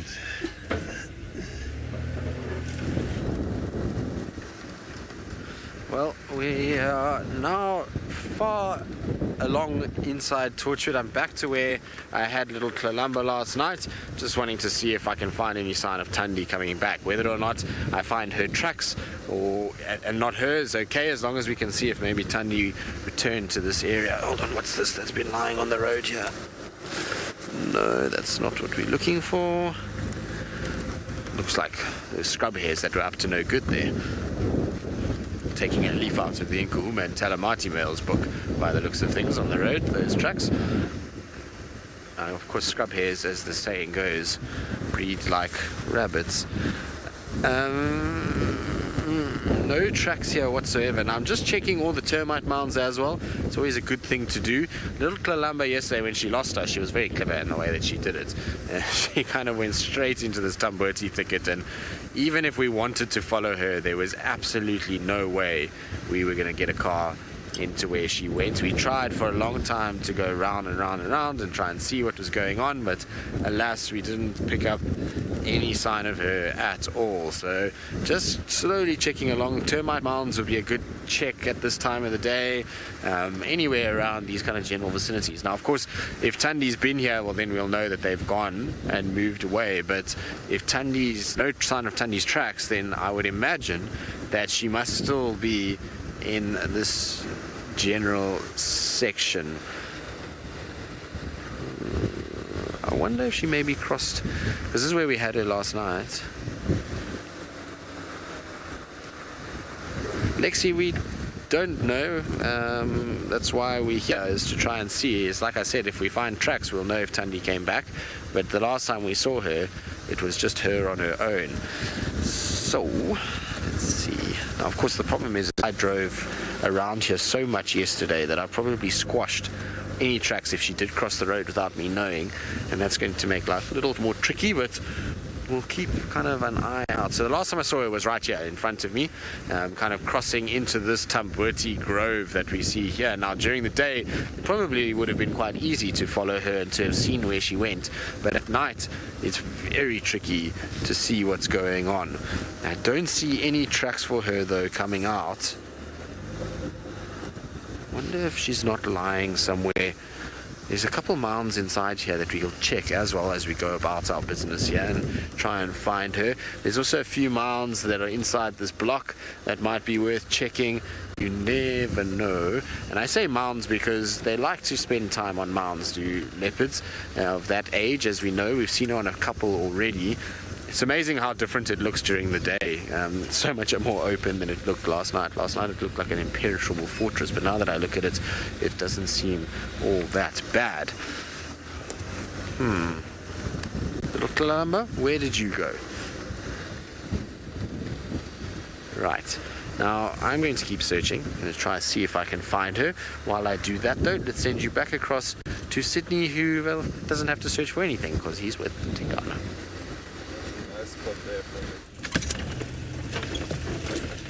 Yeah, Tingana is still on the move, And today I am working very hard this morning because he's taking me through the difficult roads. Quite a lot of potholes dug by the artwork, and there is also quite a lot of branches here.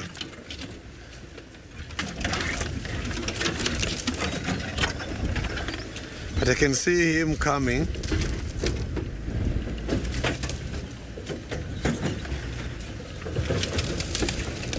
So I can see him coming. Maybe we are going to have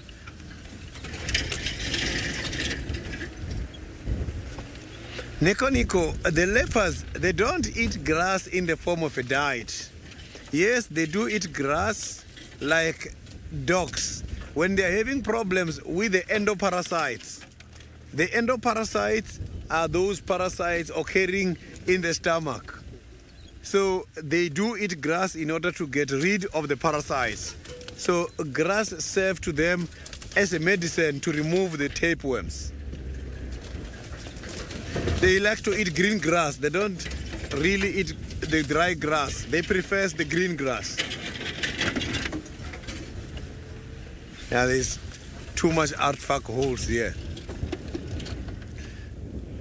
So we can see now he is coming right towards where we are.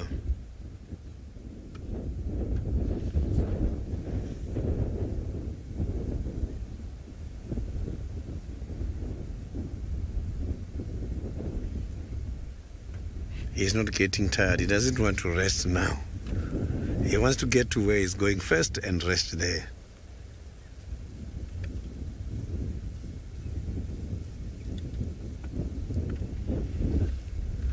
This is a fantastic sighting. You can see how calm this cat is like. So I'm just going to keep following the calm cat.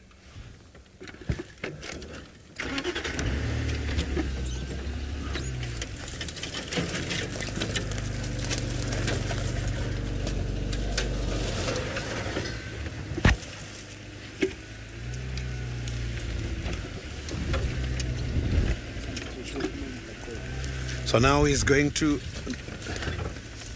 So now let's go back to Jamie.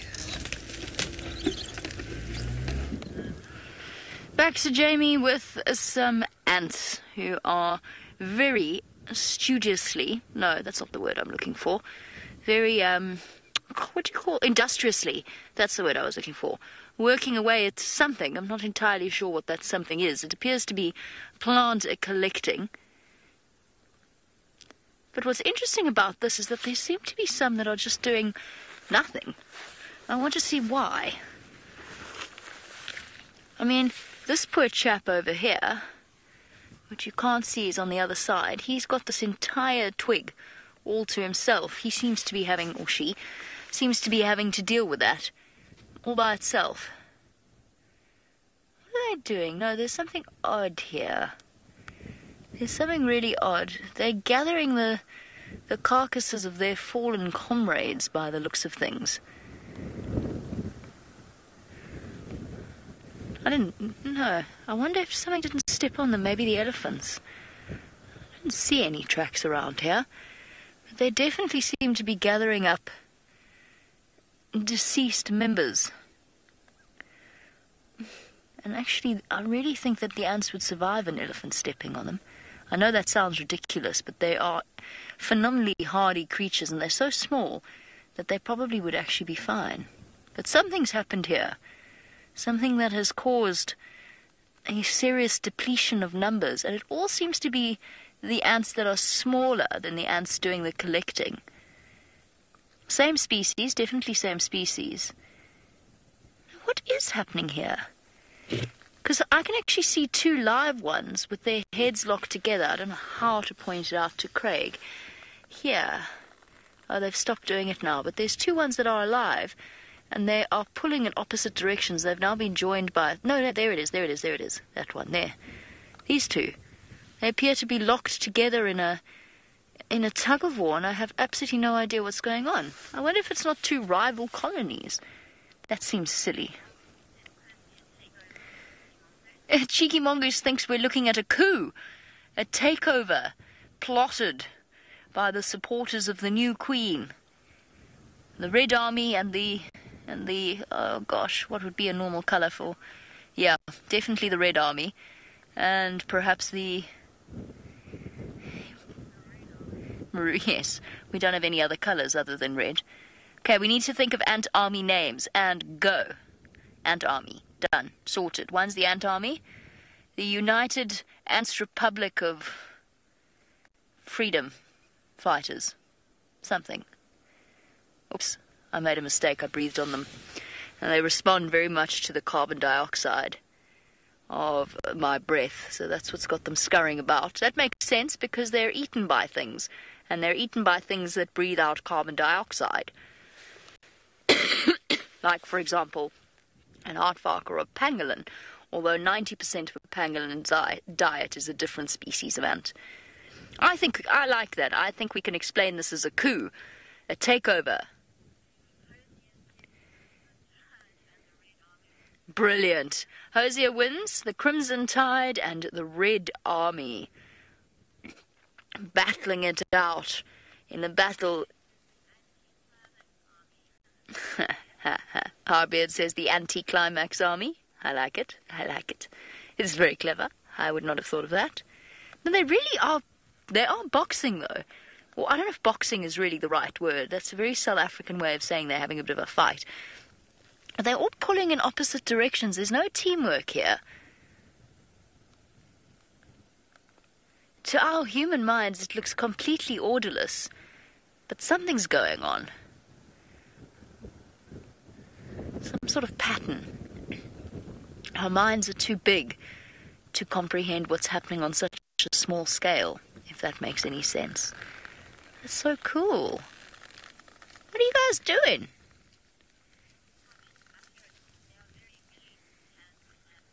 Ha, ha, ha. Very militant ants. Militant ants. Very good. Kat says ant lives matter. This chap over here, where's he gone, is picketing somewhere along the lines. Oh man, this could get so political. I gotta be careful. They really, I mean, especially here, if you look at these groups here, they seem to be pulling in different directions. Now this, folks, is a metaphor. When you differ over ideals, nobody gets anything done. Because you're so busy pulling in opposite directions that no one's working together as a team. Let this be a lesson to you. We can all learn from the mistakes of others, even ants. I don't know where I was going with that. Caroline, do they bite? Yes, they sure do. I haven't been bitten by one yet, but I wouldn't be surprised if it's on the cards, although I'm not sitting in their war zone. But yes, they do. They have strong jaws. There are some larger than others. There's some soldier ants, and I reckon if I continued to blow in their direction, we might actually see a whole load of them coming out of the entrance hole here to their home. Oh, sorry. I accidentally dislodged one. Definitely a battleground. What would you call a battle? The battle of the link road between Zoe's and Quarantine. Doesn't really have a ring to it, doesn't it? Does it? It's not like Waterloo or Hastings or something like that, or even Lisandwana. It's the battle of the link road between Zoe's and Quarantine. Nah.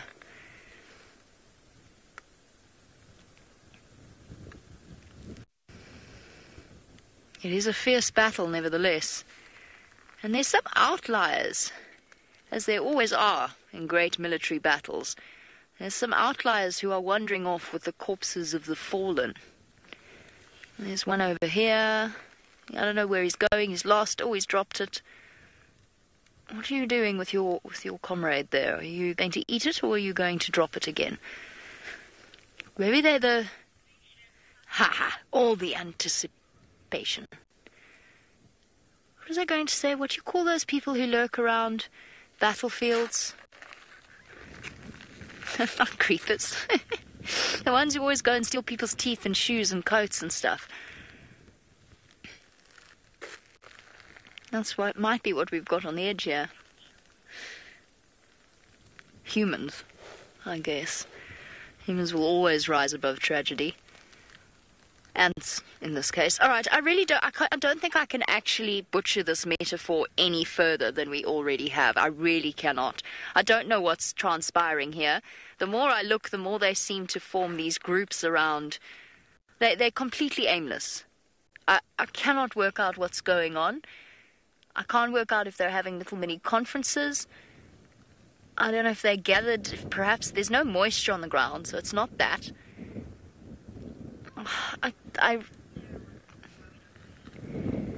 Sarah, you would like to know why we are not doing an unscheduled broadcast, because honestly, Sarah, this level of carnage and brutality is just not suitable for a wider audience. Now, we trust you, our regular viewers, because we know that you can handle these things and that you know that it's nature and this is the way that things happen. But ultimately, to draw in innocence from around the world is just quite frankly upsetting, and we simply cannot bring ourselves to do that. But it's a very good question, Sarah. Why are we not doing an unscheduled broadcast?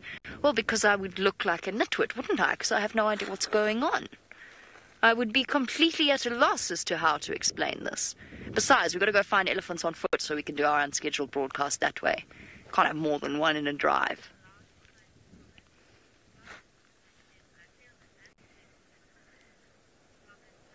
Goggenstein says that they feel the antics. All the ant puns. Very good, bravo.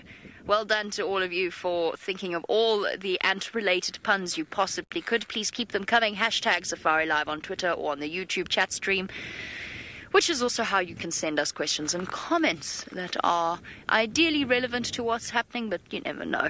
We love a random question every now and again. Especially if you ask us about how we do the green screen. We love talking about that. Okay, goodbye, ants. Oh. Get the blood back, flowing back to my feet. Let's go across to the leopard whisperer on Torchwood to see if he's had any luck with his leopards. Well, we've had alarm calls for birds and tracks for little Columba right in this drainage line, but it's so thick in here that if she's lying up in the wrong kind of way, we're going to really struggle to see her. And I must have last night just been driving around in circles around her, because when I went and had a look at the tracks now from where I left her last night, she was just walking all around us as we were moving. Now I'm just trying to check. The problem is I can't see nicely into this little drainage. It's too dense in here. She's here somewhere. There's no sign of Tundi coming back either. I don't find any tracks of Tundi moving in this general vicinity, which means that she must still be around in this section. It's just a matter of finding exactly where she's decided to go and plonk herself down for the day. We saw yesterday she can go into those little grass tufts and you won't see her at all. So if she doesn't want to be seen, it's going to be tricky to find her. But I'm hoping that she's just going to be out in the open somewhere on a mound getting a bit of sun. There's a cool breeze blowing, so I'm hoping that's why she'll be kind of sitting out and about. The problem is going to be is if she saw me on foot, then she's going to be a bit trickier to find, because she doesn't really like people on foot. She's taken after her mother in that regard, and that she's quite shy when it comes to us walking around. But unfortunately I needed to see the tracks to be able to work out whether or not she's still here and if I'm wasting my time, or if she, she was collected and moved along. So that's why I was just checking inside there, and she most definitely is around. You can see where she's been up and down and round and about, and we know she hadn't been into that drainage line at all yesterday or the day before, because we spent so much time with her. So it must be from last night. It's also exactly where I lost her, so I suppose she could have moved on from there, but the tracks just kind of go and loop around themselves, as you know she is.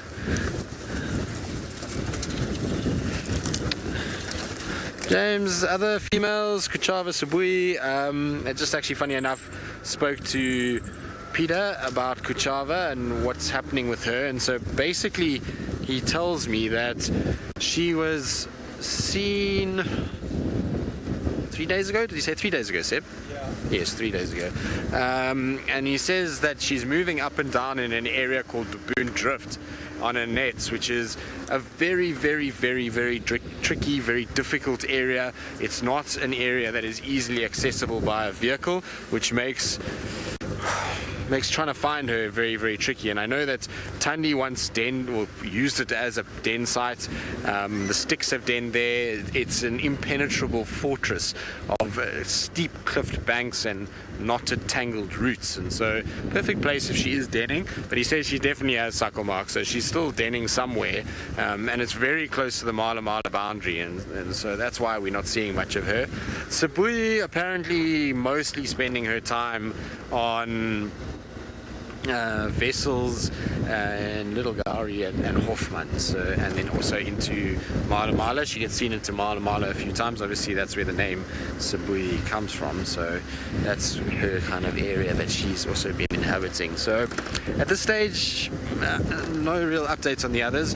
Shadulu I haven't heard anything about at all, and then that skittish female, well, I mean, who knows, she could be anywhere at any time in any point, so difficult to know if she's around either. That's pretty much the updates on our females. I'm trying to think if there's any other females that we potentially would see in this area. I don't think so, if I'm honest. I think that's pretty much all of the ones that I would imagine us to be seeing. Yeah, Tiani mating still with Hukamuri, still nothing been produced there. So I don't know what's going on with old Hukamuri, but he's struggling to impregnate these females at this stage of the game. He's not doing a very good job, I'm afraid. Now there's such a nice little leopard spot right here that I was hoping that she was going to be here. It's an area that, oh wait, hang on. There's her track right there, but now this could be an older track. Hold on. It's right on the edge of the road. Is that an old one for Thandi, or is this little Kalamba that's walked here? No, I'm just going to have a little look. It looks fairly old. I think this is from when the carcass was stolen. I don't think this is from last night. They don't look fresh enough, and they're also not on top of my vehicle tracks, so I don't think these are last night's tracks. No, they can't be, otherwise we would have seen them quite clearly coming through. But this is a little spot we were talking about that's nice for a little leopard. It's got a kind of little mound, little thicket, nice place just to hide out and make sure that you don't really get seen. So, and if there's a need to be escape, you can just go up into the depths of that Sambuti and hide away from any potential danger. So I was hoping she might be inside there somewhere, but she's not, unfortunately. There's no sign of her moving about in this area at all. But we'll keep looking. We're going to try. I'm sure she's here. I've just got to find exactly where she is. Yesterday we got very lucky in that she was exactly, well, not very far from where I left her on the mound the night before. And so I'm pretty sure that if I just look hard enough and just check enough of the mounds and the likely little spots she likes to hide, I think we're going to find her here somewhere. It doesn't look, like I say, like Thandi's come back to fetch her, so that means that she must still be in this area. She wouldn't have gone too far. I mean, she would have walked a little bit and gone around. She spent most of her day sleeping, so she would have done a little bit of movement, but I don't think she would have gone that far at all. So I'm hoping that we will find her here somewhere. That's the idea anyway. I might be wrong, and she might have moved off. Good. We're going to keep searching, we're going to keep looking. While we do that though, let's send you back across to Jamie, who's still just trundling along, and I wonder what else she's got in store for us on Bushwalk. I don't have anything in store yet. We're trying to catch up with these elephants, but to be honest, I think much like our lions and the dogs from this morning, or earlier this morning, they have raced ahead of us. Now, I think that somewhere between here and Treehouse Dam is where Corky is hiding. Not Hawkie is hiding. Corky is hiding. That's what I think. I think she's lying down somewhere licking her wounds. Hyenas are so tough. I'm pretty sure she's going to be fine. I think she's going to be okay.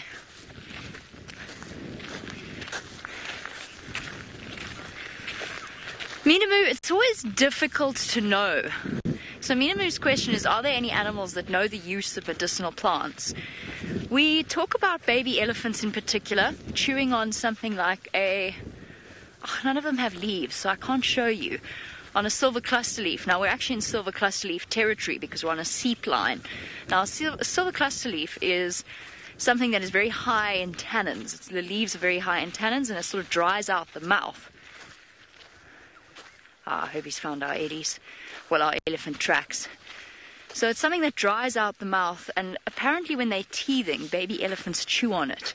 I've also heard that when they've got an upset stomach, they will go and chew on tamboti bark. It's quite a purgative effect, and although it's not poisonous to them, apparently it does help them.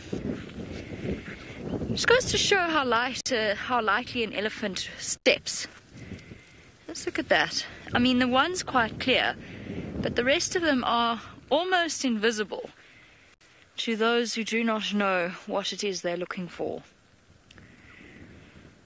It's a good question, just how much animals know and how much is instinctive and how much is learned from the behavior of the adults.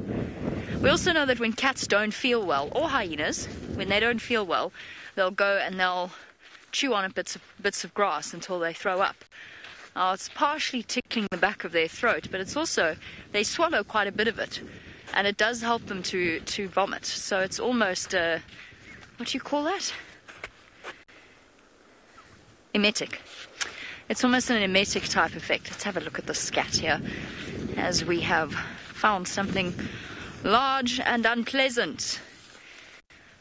Complete with the carrion beetles gathered on top of it. Very cool. So look at that. It is a pile of old, either leopard or lion. I'm inclined to say leopard, but quite a big leopard scat.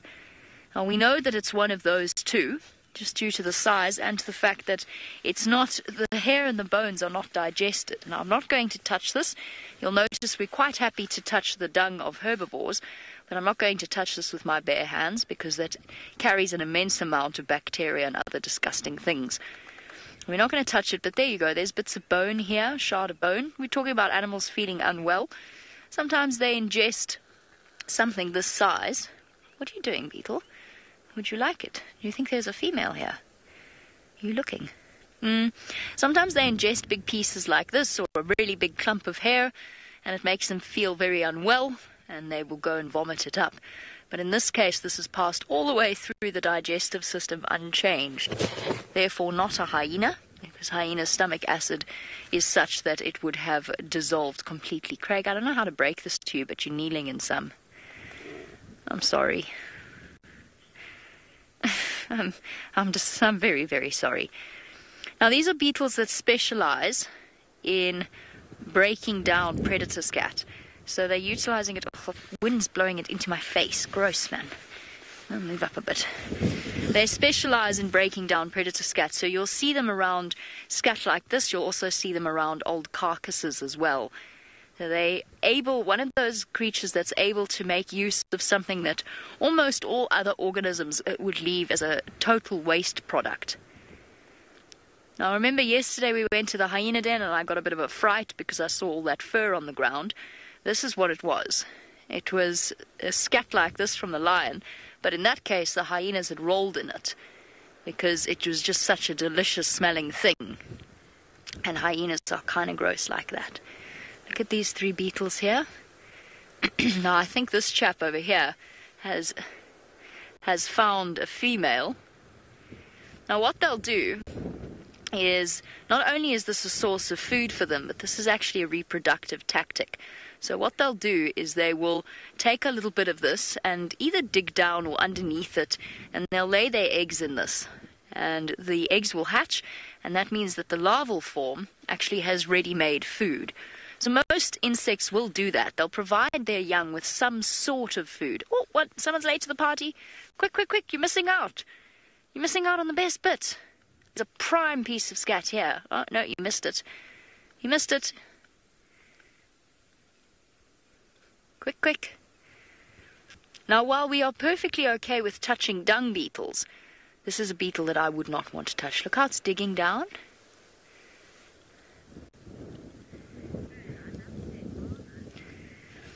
Fern, I know. I love their armor too, and it's also got me thinking. I'm watching them and the shape of them and the way that they look, and I'm also thinking they look a little bit like dung pellets.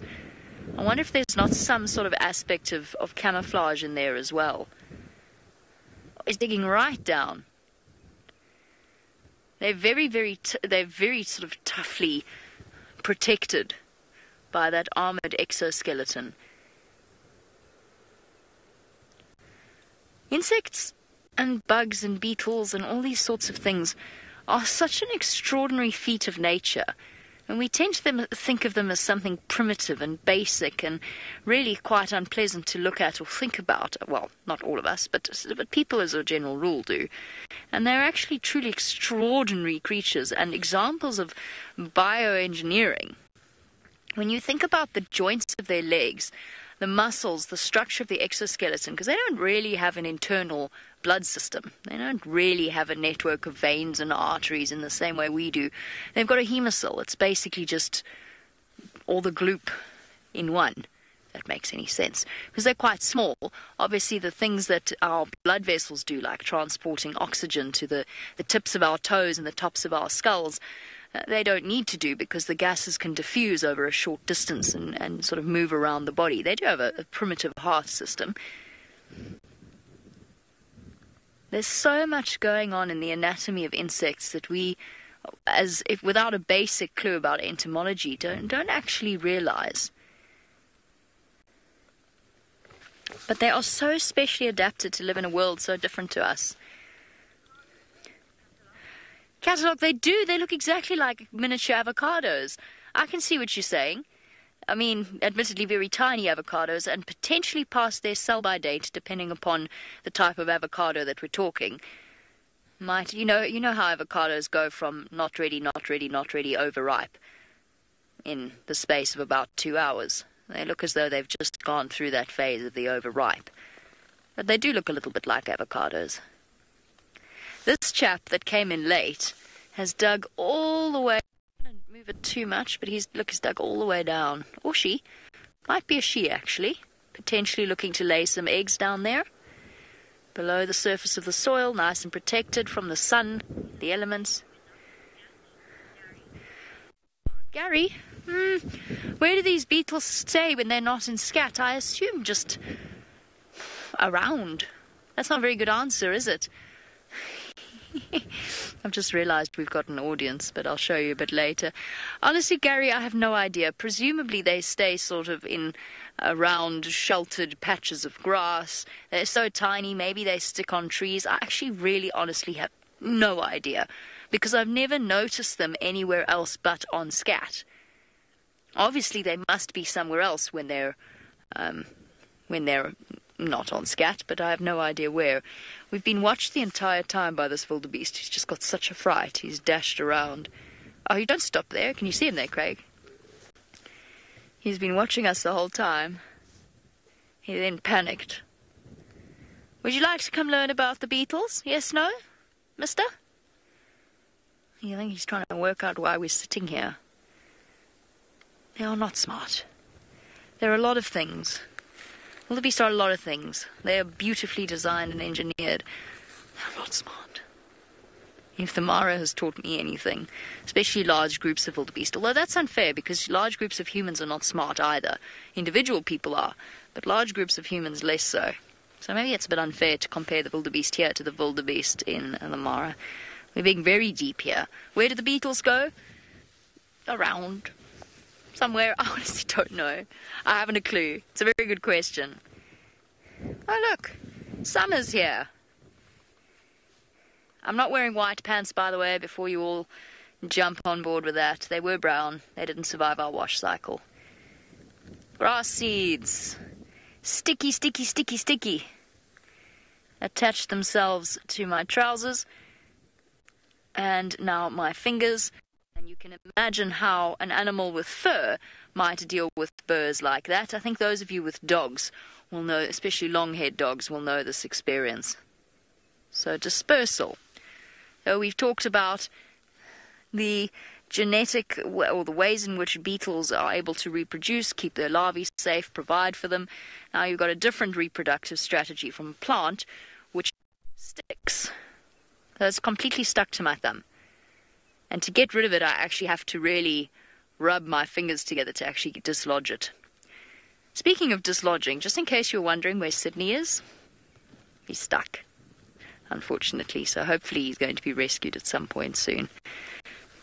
He had a moment. I don't know where he's around Treehouse Dam. If we were a bit closer, I'd go and help him dig his way out. Okay, we're going to continue on and see if we can find out where the beetles live when they're not on scat. Let's go across to Tristan, who is still, well, I guess, bumbling about.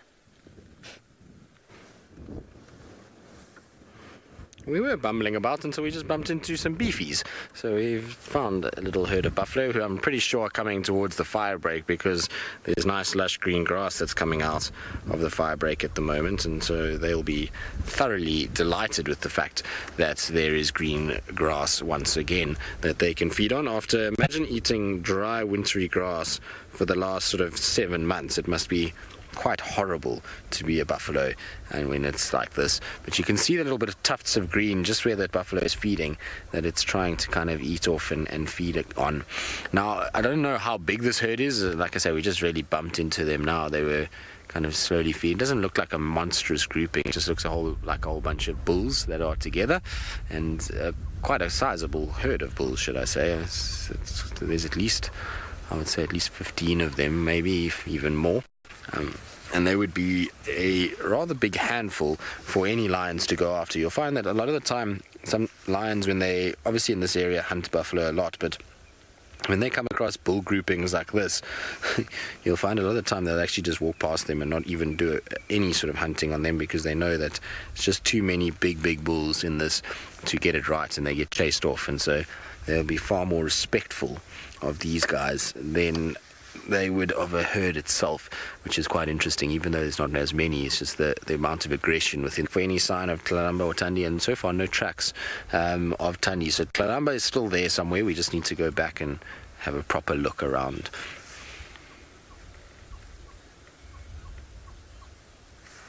Costa, most definitely there are parts of Africa where animals are not habituated. I've just come from one part of Africa, well, I suppose not just, but 2 months ago I was in the Congo. I heard of elephants in front of us. Look at that, Seb, you see the Ellies there in the background? So we've got, not only do we have buffalo, but we've also got a big group of elephants that are moving through the thickets. Now that's south into Nkoro over there, so we can't go there, I'm afraid, but you can just see them kind of moving along through. It looks like quite a nice sized herd. I'm wondering if they're going to hit the road and come northwards towards us. They might do that. They might also obviously be heading towards Chitwa Dam, which will take them most of the morning, but they'll eventually get there. And so yeah, that area, there's very little in the way of relaxed animals, and there's quite a lot of places like that, just in parts of the Kruger National Park where there's massive big blocks. The animals inside there, some of them will have never seen a car before, and they'll be quite sort of skittish. Where else? Anywhere. There's lots of areas. There's remote parts of Tanzania and Kenya and other parts of Africa that animals just don't really know safety around humans, and so they become very shy and very skittish and move off quite quickly and don't spend any time really close to people. So there are a large portion of them. Mozambique is another one that comes to mind, parts of Malawi, Angola, all have animals that are quite shy and skittish around human presence, and that's all just because of the persecution that we've put them through. So when you hunt them and you chase them and you do those kind of things, then animals become shy and reclusive and unhabituated very quickly, and so that's the case. Also areas that are difficult to navigate or go through, like the rainforest, so that Congo Basin, a lot of those areas the animals are quite shy, just because of lack of exposure really, more than anything else, to people as a whole. So yeah, nice though, isn't it? Beautiful morning, if you ask me. I think it's been a wonderful day. We've been very lucky. We've had buffalo, ellies, wild dogs.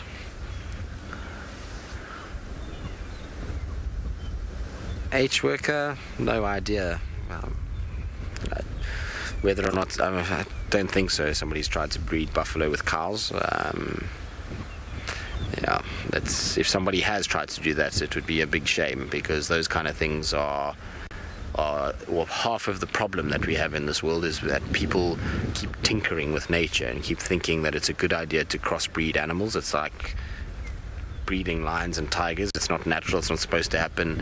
It's just for our entertainment that we do these things, which is quite sad if you ask me. Anytime you crossbreeding animals that are wild, it's pretty ridiculous, and I don't have the time for it, so I just don't even expose myself to reading articles of that nature. But as far as I know, no. Maybe somebody has tried to do it, so it would be a pretty... Don't really understand why you would want to crossbreed a buffalo with a cow.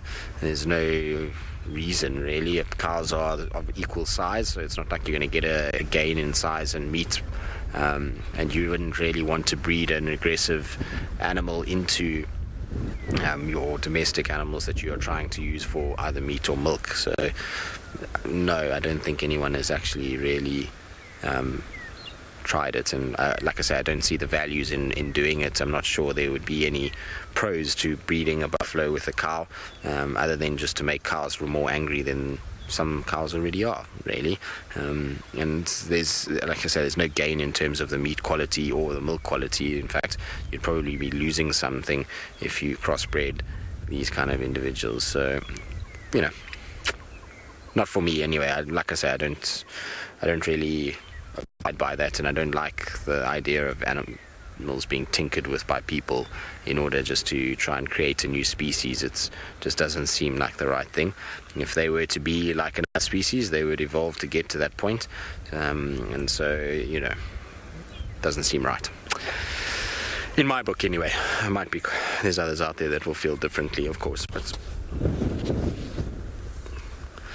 Julie, why do buffalo not have eyelashes? I'm pretty sure that they've got very, very small eyelashes. Maybe, there you go, as it turns, you might pick up a few little hairs. There we go. See them there? Yes, so they do have eyelashes. I don't think there's many animals that don't. So the reason why they might not be as long as something like a giraffe or an elephant is probably due to their feeding behavior.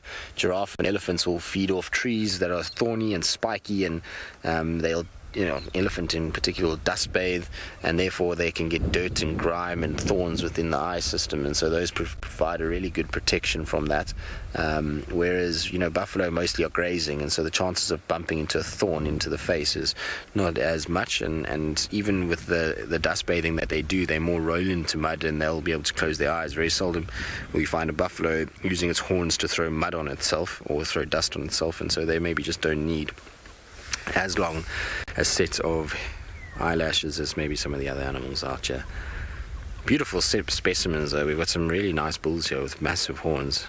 Always nice to see. You know, they're lovely. Pick your nose with your tongue. Mushcat, the tuft on their tummy is their genitals. It is their penis sheath, and so that is where their penis will come out of when they are excited and when they need to urinate. And so, yes, that is what that is right there. It is just covered in a bit of hair, and then you'll see that it goes backwards towards the scrotum, and the scrotum, you can see that this buffalo is a little on the chilly side this morning because his scrotum is all puckered up. If it was hanging a little bit lower, you would know it's a bit warmer. They're quite good indicators of the weather conditions that you're having out and about at the moment. They always make me laugh when you see them kind of with their testes all sucked up, because then you know it's very, very cold out here.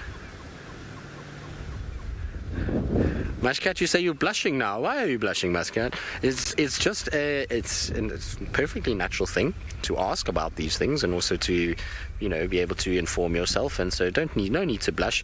You know, all animals have these organs, otherwise we wouldn't have more animals. And so it is one of those things. I think this job is one of the few where you've got to talk about penises and all kinds of things and not blush about it. So it's an odd thing, but prior to this it feels a little uncomfortable. But now, you know, you talk about it quite regularly, and particularly if you're going to spend any time around hyenas, you're going to have to become very comfortable with using all kinds of terms that relate to genitalia of animals and people. And it's quite a thing. And poor Jamie has had to go through all of them before and had to deal with all kinds of different comments and things that have been said. But like I say, it's just an organ. It's no different as to saying heart or anything like it, or part of the anatomy. So skin and heart and hooves don't carry the same connotations.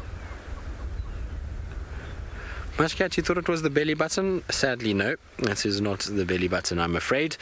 That is far more and far more important to the buffalo than just a little belly button. Remember that these animals are covered in fur, so to see where the umbilical cord attaches would be very difficult. And it wouldn't nearly be as long as that. And also, if it was part of the umbilical cord, it would dry up and would become desiccated and then basically fall off. And, you know, obviously that is quite hairy and all over them, and every single one has got it, and so it has to be more than that. But anyway, it is exactly what it is. It's a dressed up male organ, should we say that? Does that sound better? Do you think ever vultures think that they look like the male organ of a buffalo? Because they also have like that collar of fur and then their head sticking out. I wonder if they ever look at that and think about that. Anyway, while we kind of think about that thought, let's send you back across to Jamie and see if she thinks vultures will think that they look like a male's buffalo's penis. I don't know that vultures are that self-aware, but I can tell you that I don't think that the dressed-up male organ is the way to phrase things. That sounds absolutely horrendous. Although you should try spending a lot of time with hyenas. Anyway, moving on to a different subject entirely, and completely, thank goodness, we have basically stepped on our elephants as we were wandering down the road looking for tracks. So we have done the sensible thing and retreated to the top of a very large termite mound. So if the elephants were to decide to wander in our direction, we would at least have some height advantage. Now, fortunately enough, somehow, magically, they don't seem to have realized that we're here, which, considering the volume at which we were chatting away as we wandered down the road, is quite surprising. Not only that, but we are completely in the wrong place when it comes to wind direction. So the wind is blowing straight from behind my back, directly towards the elephants. I'm surprised they haven't picked up on our scent. I assume that they have.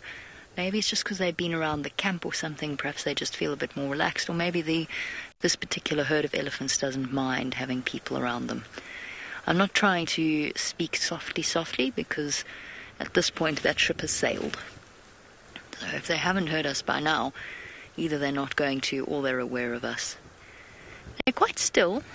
It looks as though they are delicately resting, or a bit of feeding as well. I don't suppose delicately resting is a good way of describing elephants. But they are probably, to give you a sense of perspective, they're probably around about 150 odd yards away from us. No, a bit less than that. 100 yards.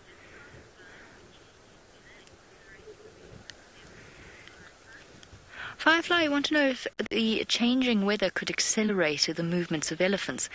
Accelerate in what sense? You mean in terms of where they move between resources? Because in that case, yes, at the end of the dry season, there's limited places for them to drink from. So they are covering larger distances in one day. There's also less food around, so obviously they can't concentrate around the same area for an extended period of time. They have to keep moving. So yes, I suppose in that sense, change of season. Once the rains arrive, then their movements will be slightly different. There'll be puddles for them to drink from. There will be much more food available to them. And in fact, very shortly there will be the marula fruits arriving as well, which of course is the elephant's absolute favorite thing to munch. We always talk about the fact that animals don't have a favorite food, but actually elephants really do. They really, really do enjoy marulas.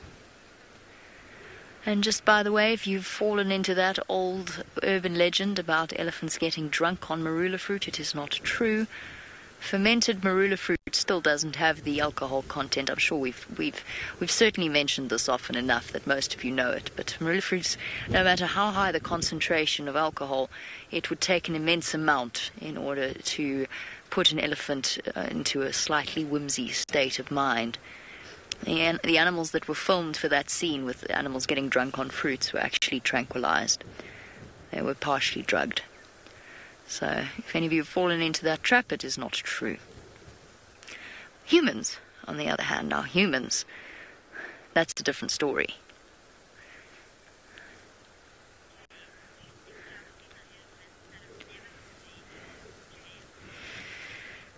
James wants to know if there's any female elephants that have never had a baby, and I did a big sigh while I was contemplating that, because that would be very sad if that were the case. I suspect that yes, in the history of elephants there would be one or two females, probably more, that have never had babies due to perhaps some sort of fault in their uterus or perhaps some sort of blocked fallopian tube, whatever it happens to be. It is possible that there are elephants that have never had babies. And I'm not talking about contracepted elephants in human context, in zoos and so on. It would be very sad for that female elephant, although at least she would have the company of her family around her. She'd have babies around her all the time from the other female elephants. But yes, I think it's possible.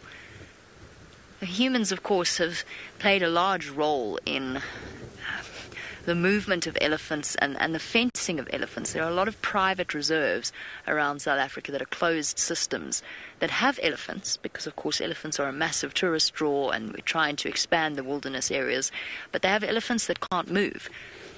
So they can't move backwards and forwards along their natural route, and what happens is, because an elephant calf or an elephant growth rate is so steady, elephants have one baby at a time, but that baby is almost guaranteed to reach adulthood, almost guaranteed, and really, really high survival rate. So their population increases steadily, and all of a sudden you find yourself with a reserve that has too many elephants. One of the options that's been put forward and has been tested is contracepting elephants. The way that they do that is there's different approaches. One is to vasectomize the males, very invasive surgery, involves darting them, turning them upside down and digging around somewhere near their kidneys, which is where their testes are.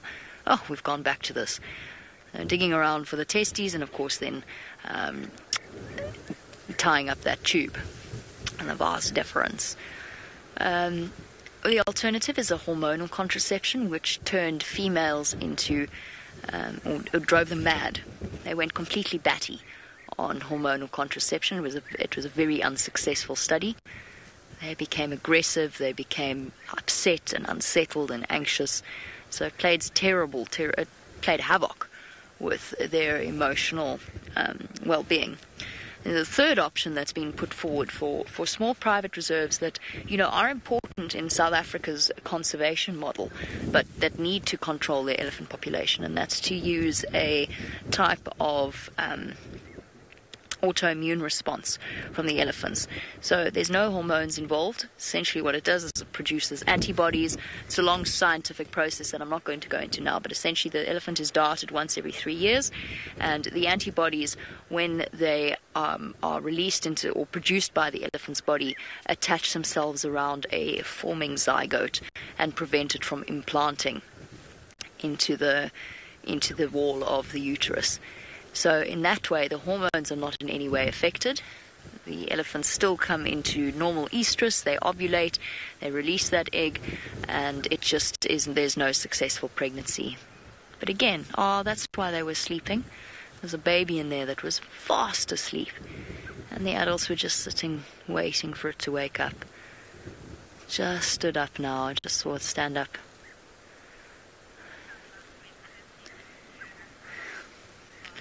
Bob, you say we're not allowed to wear perfume or deodorant on walk.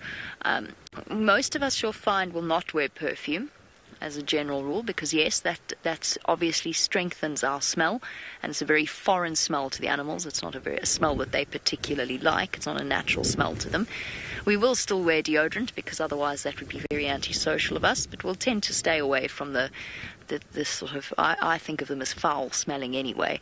Those perfumed deodorants, I really don't like them. They remind me of a 14-year-old all-girls school locker room.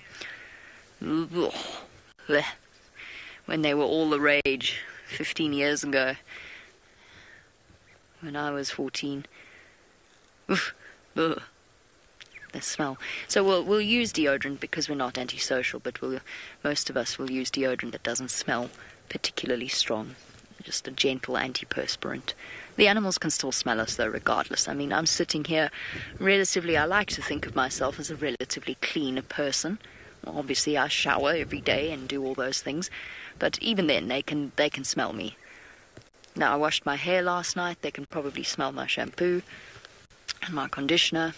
Everything, even if you buy relatively unscented things, will have an impact. And then, of course, our natural body odor. They can smell us. Which is why I'm so surprised we're still sitting here without any kind of uncomfortable reaction from the elephants. They seem perfectly relaxed. And I'm talking and my voice is carrying to them. It's carrying on the wind.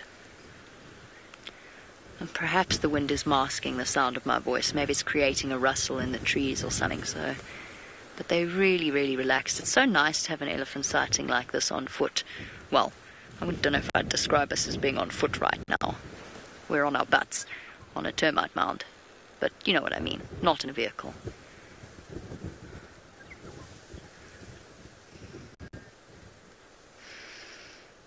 Okay, well, we sit and enjoy the peace of this morning and wait for our Ellies to move off so that we can too. Let's go across to Tristan, who hopefully has managed to change the subject in his head.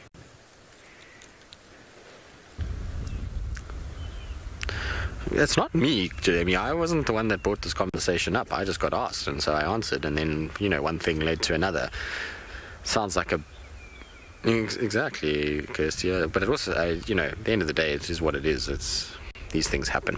Right, so we'll move on then, because Jamie obviously was embarrassed about answering about the vulture and the buffalo. But what we have noticed in this herd is there's two epic specimens of buffalo.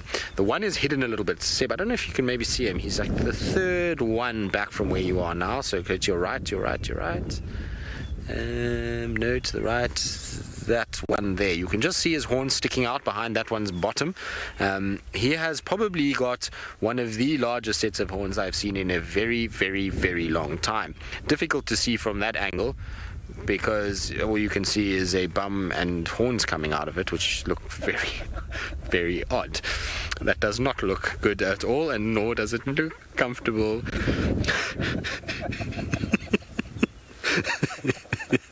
Seb, are you enjoying that? The more I looked at it, the more funny I found it. Seb says the more he looked at it, the funnier it got. Yeah, well, Seb wasn't with me with Clalamba and the moustache. He would have laughed at that too. That was hilarious as well. I'm going to go forward a little bit for you, Seb, so you can get this buffalo that we're talking about, because he's got a serious set of horns, this fella. And somewhere there, Seb, should be a good angle for you. But seriously big. They kind of go all the way to almost his shoulder, and deep kind of curve on them. So massive, massive set. And that would be a serious... That's the one to the right, I think. So, yeah, that one there. So that's the boy we're talking about. They are a really, really big set. I'm hoping he's going to turn and face us at some point, and that we can actually get a kind of true idea of how big they are. But if you look at where his ears are, just use his ears as basically an example, but that is a big buffalo. Those horns are monstrously big, and he would be a prime specimen. I think the ladies would quite like to go out with him. Certainly he has got bigger horns than all the others that we have here. There's one other that's also got quite a wide set, but not as deep in terms of the curve that you see on that particular fella. And like I say, if you use the ears, it's always a good way of determining horn size. So if you saw that male, his horns his ears went to this just as the horn started to dip, whereas if you look at this guy's ears, when he pushes them forward, it's almost on the outer curve that those ears touch. So it gives you an idea of just how much bigger the horns are on the other fellow than these guys. And then the one lying down has also got quite a nice wide spread, but like I say, not as curled. Marcy, they are very hard. They are hard enough that actually there's been lots of cases where hunters who have gone after buffalo have shot at them and the horn has ricocheted off the top of that horn structure. It obviously breaks a piece, but it's not hard enough for the bullet to actually penetrate into the skull or the brain cavity. So it gives you an idea of how hard it is. If you were to kick that, it would be equivalent of kicking a wall, and so you'd probably break your toe and you'd be very unhappy about life if you kicked a buffalo's head. And so very hard is the answer to that question. It is as hard as one could ever imagine. Strong animals, buffalo, in every respect. Oof, that male is monstrous. He is seriously a big boy. Not the biggest buffalo in terms of size, but his horn structure is just huge in comparison to the other guys. He's putting everybody else to shame a little bit. And it's not to say that the others here are a small buffalo. The rest of them are all quite large bulls, and they definitely are going to be a force to be reckoned with. I would not want to be a lion to come across these guys. There you go. You can see his spread now is very, very big. Those are a huge, huge set of horns. Good. I think we're going to carry on. We're going to leave our buffalo to themselves. They're busy munching away on the green grass that's growing on the firebreak. We're going to try and kind of go back to that area where we had Kalamba, see what's going on there, see if there's any sign of our little princess or her mother, who is being obstinate and leaving the little princess on her own. Let's see where she is. Apparently there's tracks for a leopard female on Chitwa, going west towards Chitwa camp, which could, I suppose, be Tandi. It's either Kuchava Tandi or Tandi. There's really very few others. Now, it's amazing with the amount of wind that's blowing, how alert everything is. The buffalo have been a bit huffy and puffy. All the impalas are always staring every time we drive, so yeah, I think everybody's a little bit kind of wary of what's going on around here in case that there is a predator. It's the right kind of conditions for predators to strike fear into the hearts of those that they hunt. Hello impalas, nice to see you. There's a waterbuck chilling. We're going to go past them. Don't worry, Seb. We're on a mission now to go and find a spotty cat to... I suppose we have had a spotty cat this morning. We've actually had a great morning, if you think about it. We've had dogs and buffalo and ellies on foot and leucistic ellies and Tingana and a new marshmallow king, who I think is going to be the marshmallow king for a very, very long time, because if you get stuck in winter, then, well, I'm not sure. And then not just stuck, Sydney apparently is so stuck that he needs a tractor to pull him out in winter. Summer's going to be a long time for Sydney. He's going to have a tough time if it's getting stuck in winter. Summer will be a hard period. Luckily though, it's not so wet these days in the summer months for some reason.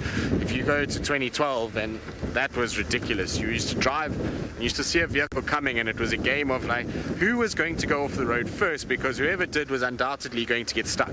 So you couldn't even pull off the road for other people because it was just so kind of wet, everything would just sink and you would be stuck on the side of the road. So, you know, we can be glad that it's not that time of the year. But yes, apparently there's a tractor that needs to go and pull Sydney out. If you're wondering why we haven't seen him or Tingana of late, that is the reason for Sydney's absence at this stage. Quite funny, actually. Marshmallow Club strikes again. But just remember, karma, do not get stuck. I'm just throwing it out there. I'm not actually going to go off-road. I'm just going to stay on the road all the way home now, because undoubtedly karma is going to hit me in the face quickly. You would think I would have learned a lesson after all the times it's happened, but I don't know. Stubborn, I suppose, or what would we be? Stubborn or stupid? One of the two. We don't learn very well. I knew you would think that, Kirsty. Kirsty says I'm stupid.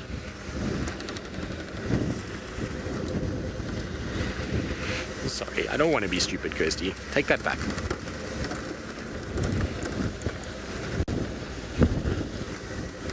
Okay, take it back. Excellent. There we go. As long as it's been taken back, we're all good.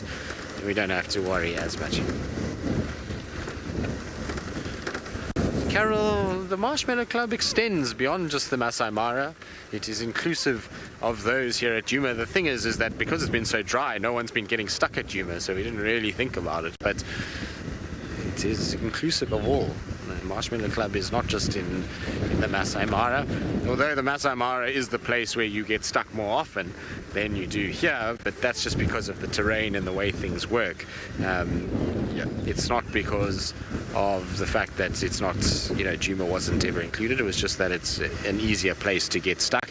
And I'm waiting for Steve to get stuck too, because Steve has had a lot to say about never being stuck in the Mara, and Steve has only been in the Mara when it's been dry, and so I'm hoping Steve gets some rain now, and let's see how he goes.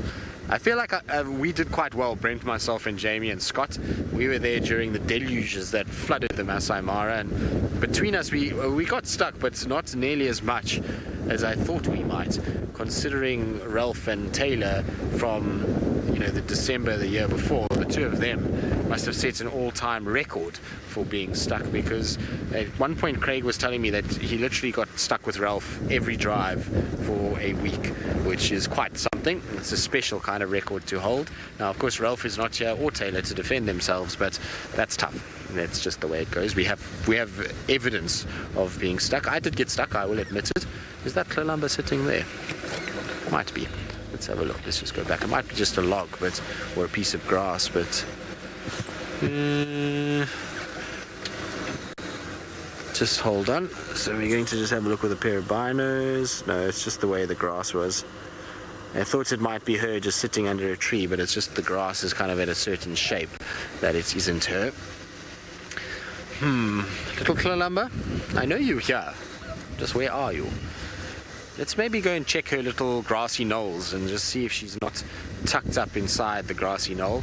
That's exactly roughly where the kind of alarm calls and stuff have come from. So let's quickly have a little look here and just double check that she's not all. Now it sounds like you're going to all be stuck with me, because it sounds like Jamie's feed is down and obviously Sydney is stuck. So you're all going to be stuck with me. What should we talk about? Let's get a conversation going. Hashtag Safari Live. What should we do? Tristan and Sebastian's tales. Seb's stories. Maybe that's what we can call it. Seb. Is she in here? No, she's not in here. Okay, well, I thought maybe she might be there, but she's not. Okay, find me a random question, Kirsty. Give me the most random question you've got that can lead onto a tangent, and we'll see what we can do. This should be interesting. There we go. There she is right there. Yay! We found her. That's awesome. Well done, Seb.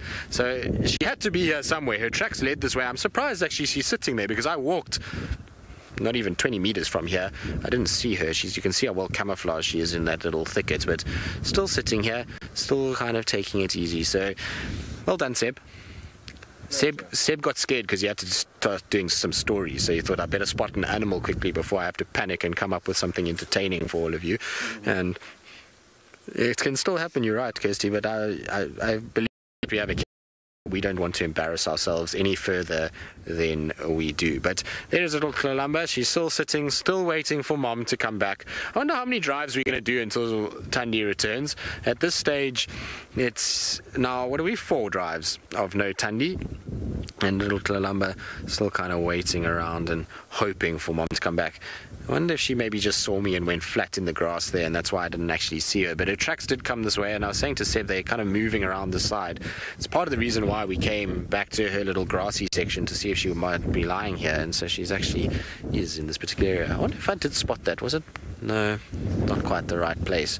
But not far from where I thought she was sitting earlier. Hello, little one. She's so cute. Seb, I think let's try and get a better view than what we've got here. This is not that good.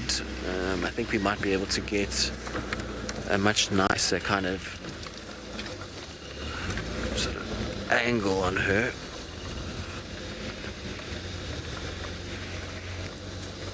If we go here, there we go, that's going to be much better. How's that, Seb? That looks like a much better view of her sitting in her little shady spot. You found yourself a very nice spot, little one, and you made us work this morning for it. I suppose it was worth checking that Thandi hadn't come in first before we decided to come here. Victoria, if Thandi doesn't ever come back, well, Clalamba's hunger will drive her to start hunting and start moving and water, and she'll eventually go and find what she needs. Now, this is not uncommon for Thandi to do stuff like this. When Tumba was around, he got left for days on end at times.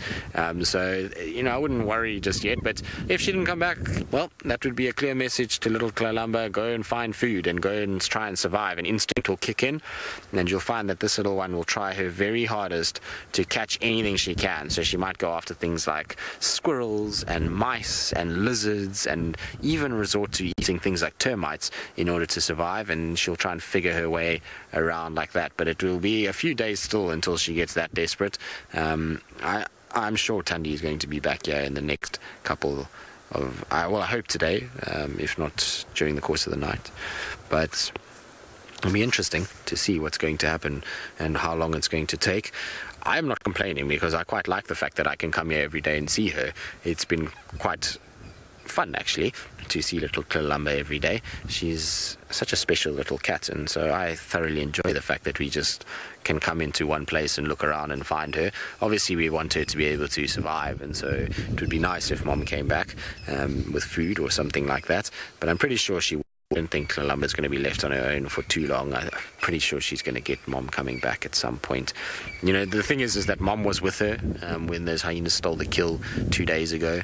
And so, you know, I'm pretty sure that Thandi is still looking after little Kalamba at this stage. Maybe Kalamba dropped the kill, and that's why Thandi is cross with her, and that's why they're having a little mom-daughter spat at the moment, and they are not spending much time together. But either way, it's one of those kind of times where you just got to wait for her and let's see how nature plays out. But I'm pretty sure Thandi is going to come back. I would be very, very, very surprised if she didn't head back here and that poor little Kalamba was left on her own.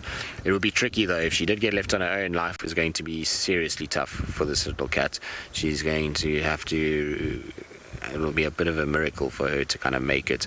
She would need to, one is to hone her hunting technique a lot better. Two would be to actually grow a little bit so that she doesn't get bullied around by everything out here. But she would have a tough time because quarantine would be here. You'll find obviously other female leopards, and we saw what happened with Shongila and Thandi. Hyenas, lions, those are all going to be huge threats to little Kalamba. So you really kind of hope that Thandi will be back and will spend another few months until such time as Kalamba can grow up a little bit more than what she is. But she's got good genes. She's a smart girl. She comes from a seriously clever line of cats, in the form of, you know, Thandi and Karula and Safari, and so I think she'll be just fine. But look at that. Isn't that sweet? She's so pretty.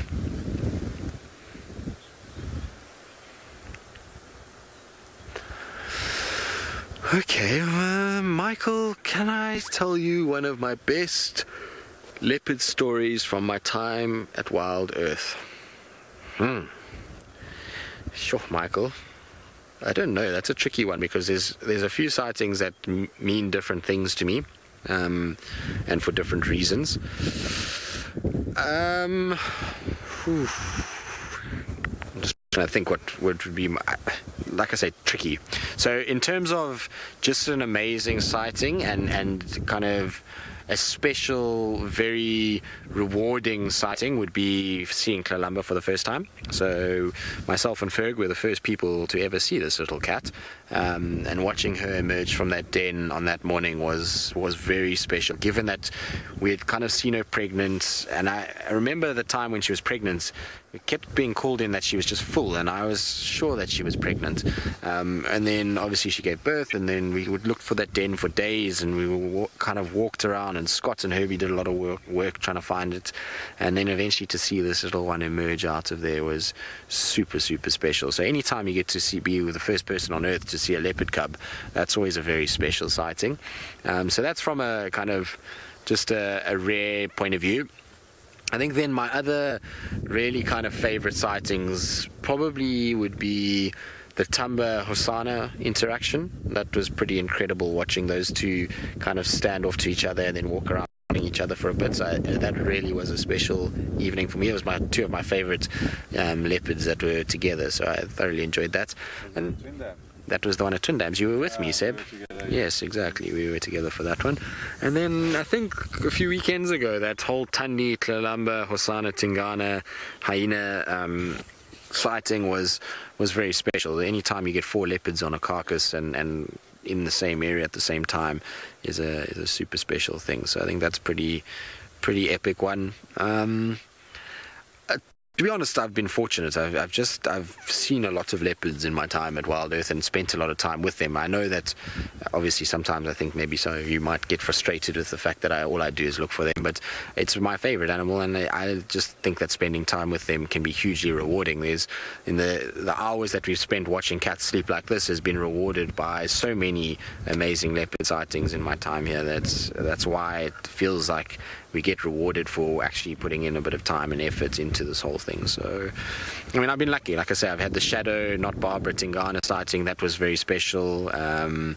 The Hosana Tandi Shadow around Treehouse Dam. I don't know if any of you remember that one, when Hosana had that kill and Tandi was there, and then Shadow popped up at Treehouse Dam a little bit later without knowing the two others were there. That was a nice one.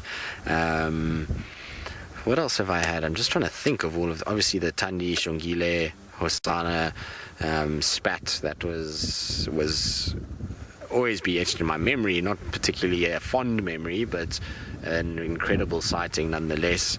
Tingana, Klalamba and Tandi, the day that Klalamba was sniffing at Tingana's tail and kind of going head to head. So there's been many. It's difficult to pinpoint a favorite amongst all of them. Like I say, I've been fortunate enough just to see some crazy sightings since I've been here. Some great sightings of Shongile and Mvula when they were in that kill together and Tandi came through. So a number of different multi-leopard sightings, and it's proven that the more time we spend with these cats, the more that we realize that there's far more interactions between them than we even understand. We've just rattled off a list of multiple leopard sightings, and there's more than that. There's many sightings I've had with multiple leopards in it since I've been here. And yes, obviously Hosana seems to be a kind of pivot to all of those sightings and seems to be the sort of one that's always in the thick of it, but it just goes to show that they do come across each other a lot more than we think, and their interactions then when they do is not as aggressive all the time as we always thought it would be, or they don't move away from one another as much as we always think. I mean, we've seen many sightings where they've ended up just sitting quite close to one another.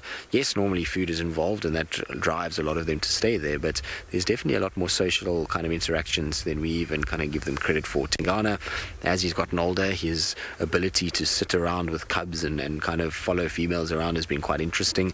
Everybody, forgets very quickly that Tingana was made out to be an absolute monster, that was just a leopard killer and that he was no good for the area. And then obviously we've seen these incredible kind of interactions with him, with Klalamba, not Barbara, where he's been completely passive with those little cubs. And so it just goes to show that you can't kind of box leopards up, and actually spending time with them and watching them and seeing them go about their business is hugely important if you are in order to kind of witness behaviors like that. But like I say, tricky for me to give a specific sighting that is my absolute favorite. There's too many, and I've, like I said, different sightings mean different things to me for different reasons. So there's been lots and lots of very, very cool sightings, to be honest.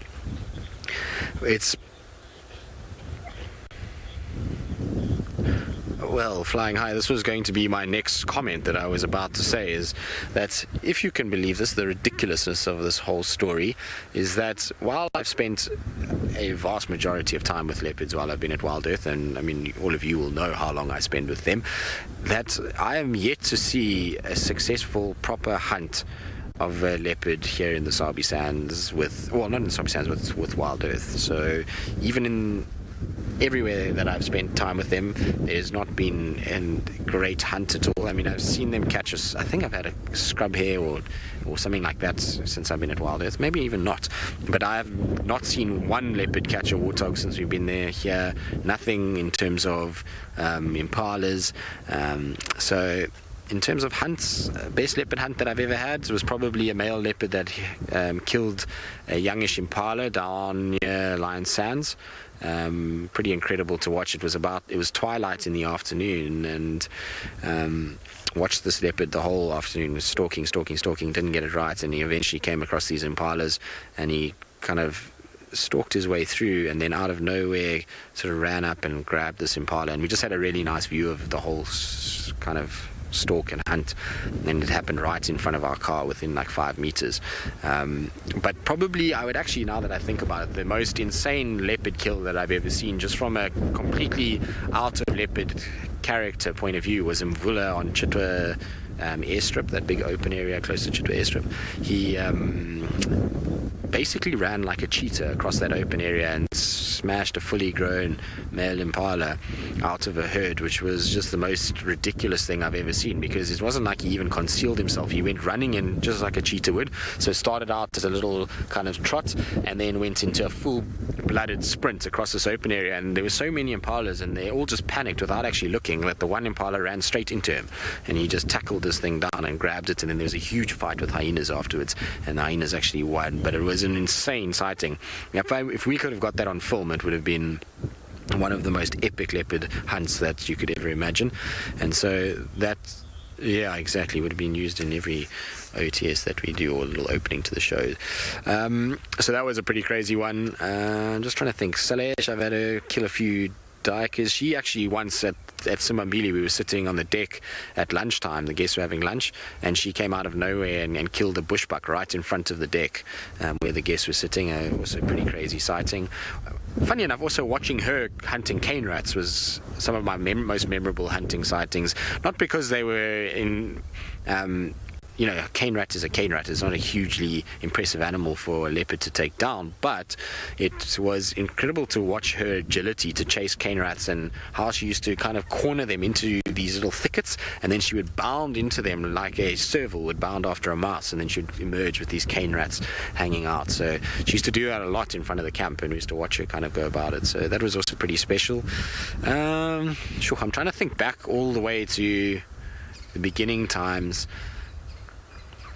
No, those are probably funny enough, didn't get to see this, but got there just as it was kind of finishing, which makes me very sad, because we had tracked them the whole morning, and we had just thought about driving that road, and then we thought, no, we'll just go back to the last tracks and then track them to that road again.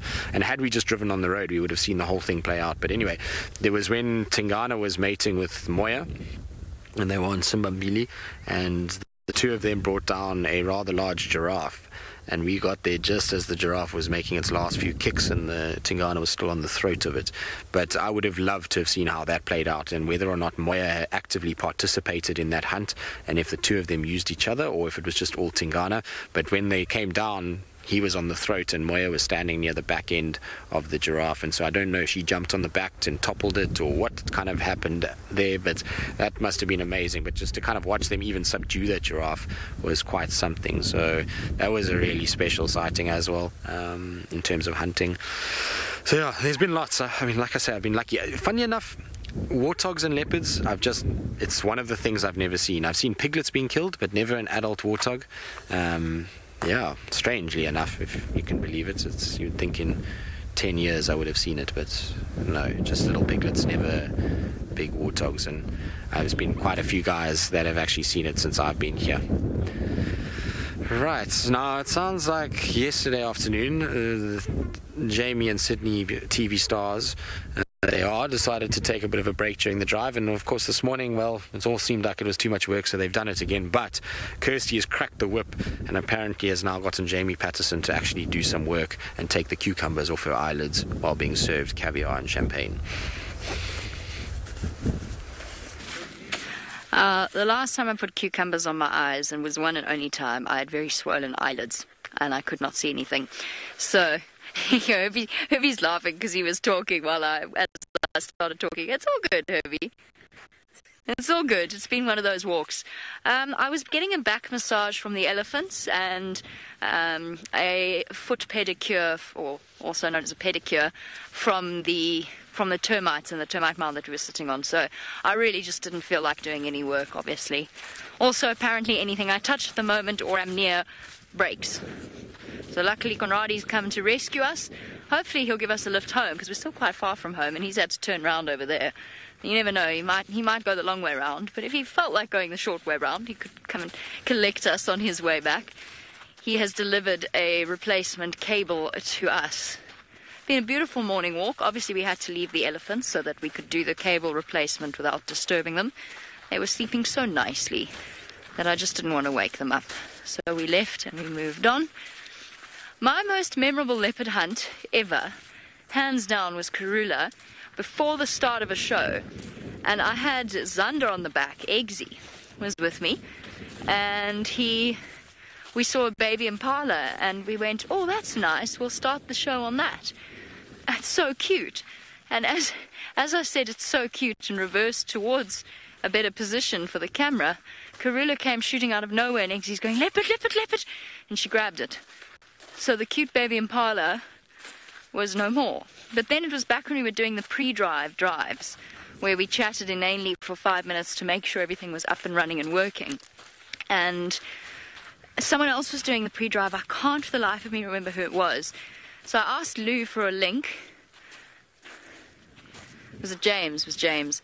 So I asked Lou for a link, but then I realized that I couldn't just blam. We hadn't even played the disclaimer. I couldn't just put a dying baby impala on the screen without any warning. So then we had to come to my face so I could give a disclaimer. Then we had to go back. By the time we did that, it was dead. It was an utter mess. But it was the most amazing hunt because she just came out of nowhere. It was a really hot day.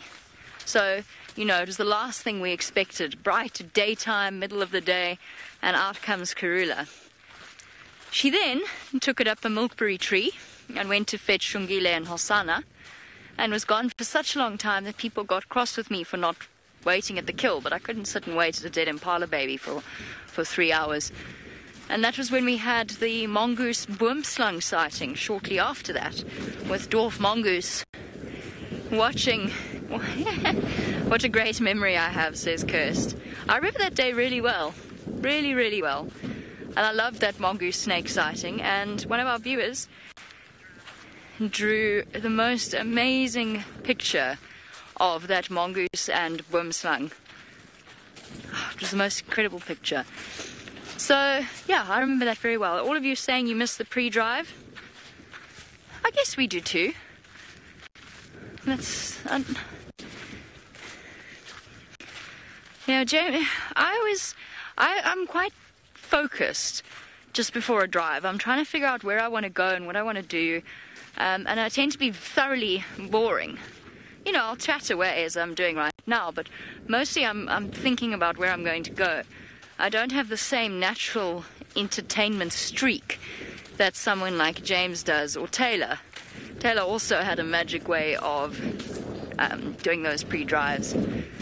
And Tristan. Actually, I'm just boring, to be honest. I'm just a little boring. It's okay.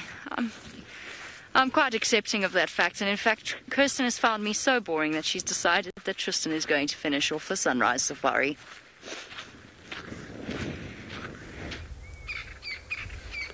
Well, I don't think it's that she finds you boring, Jamie. She's under obligation. Your agent just called and said to Kirsty, what is she doing, overworking you?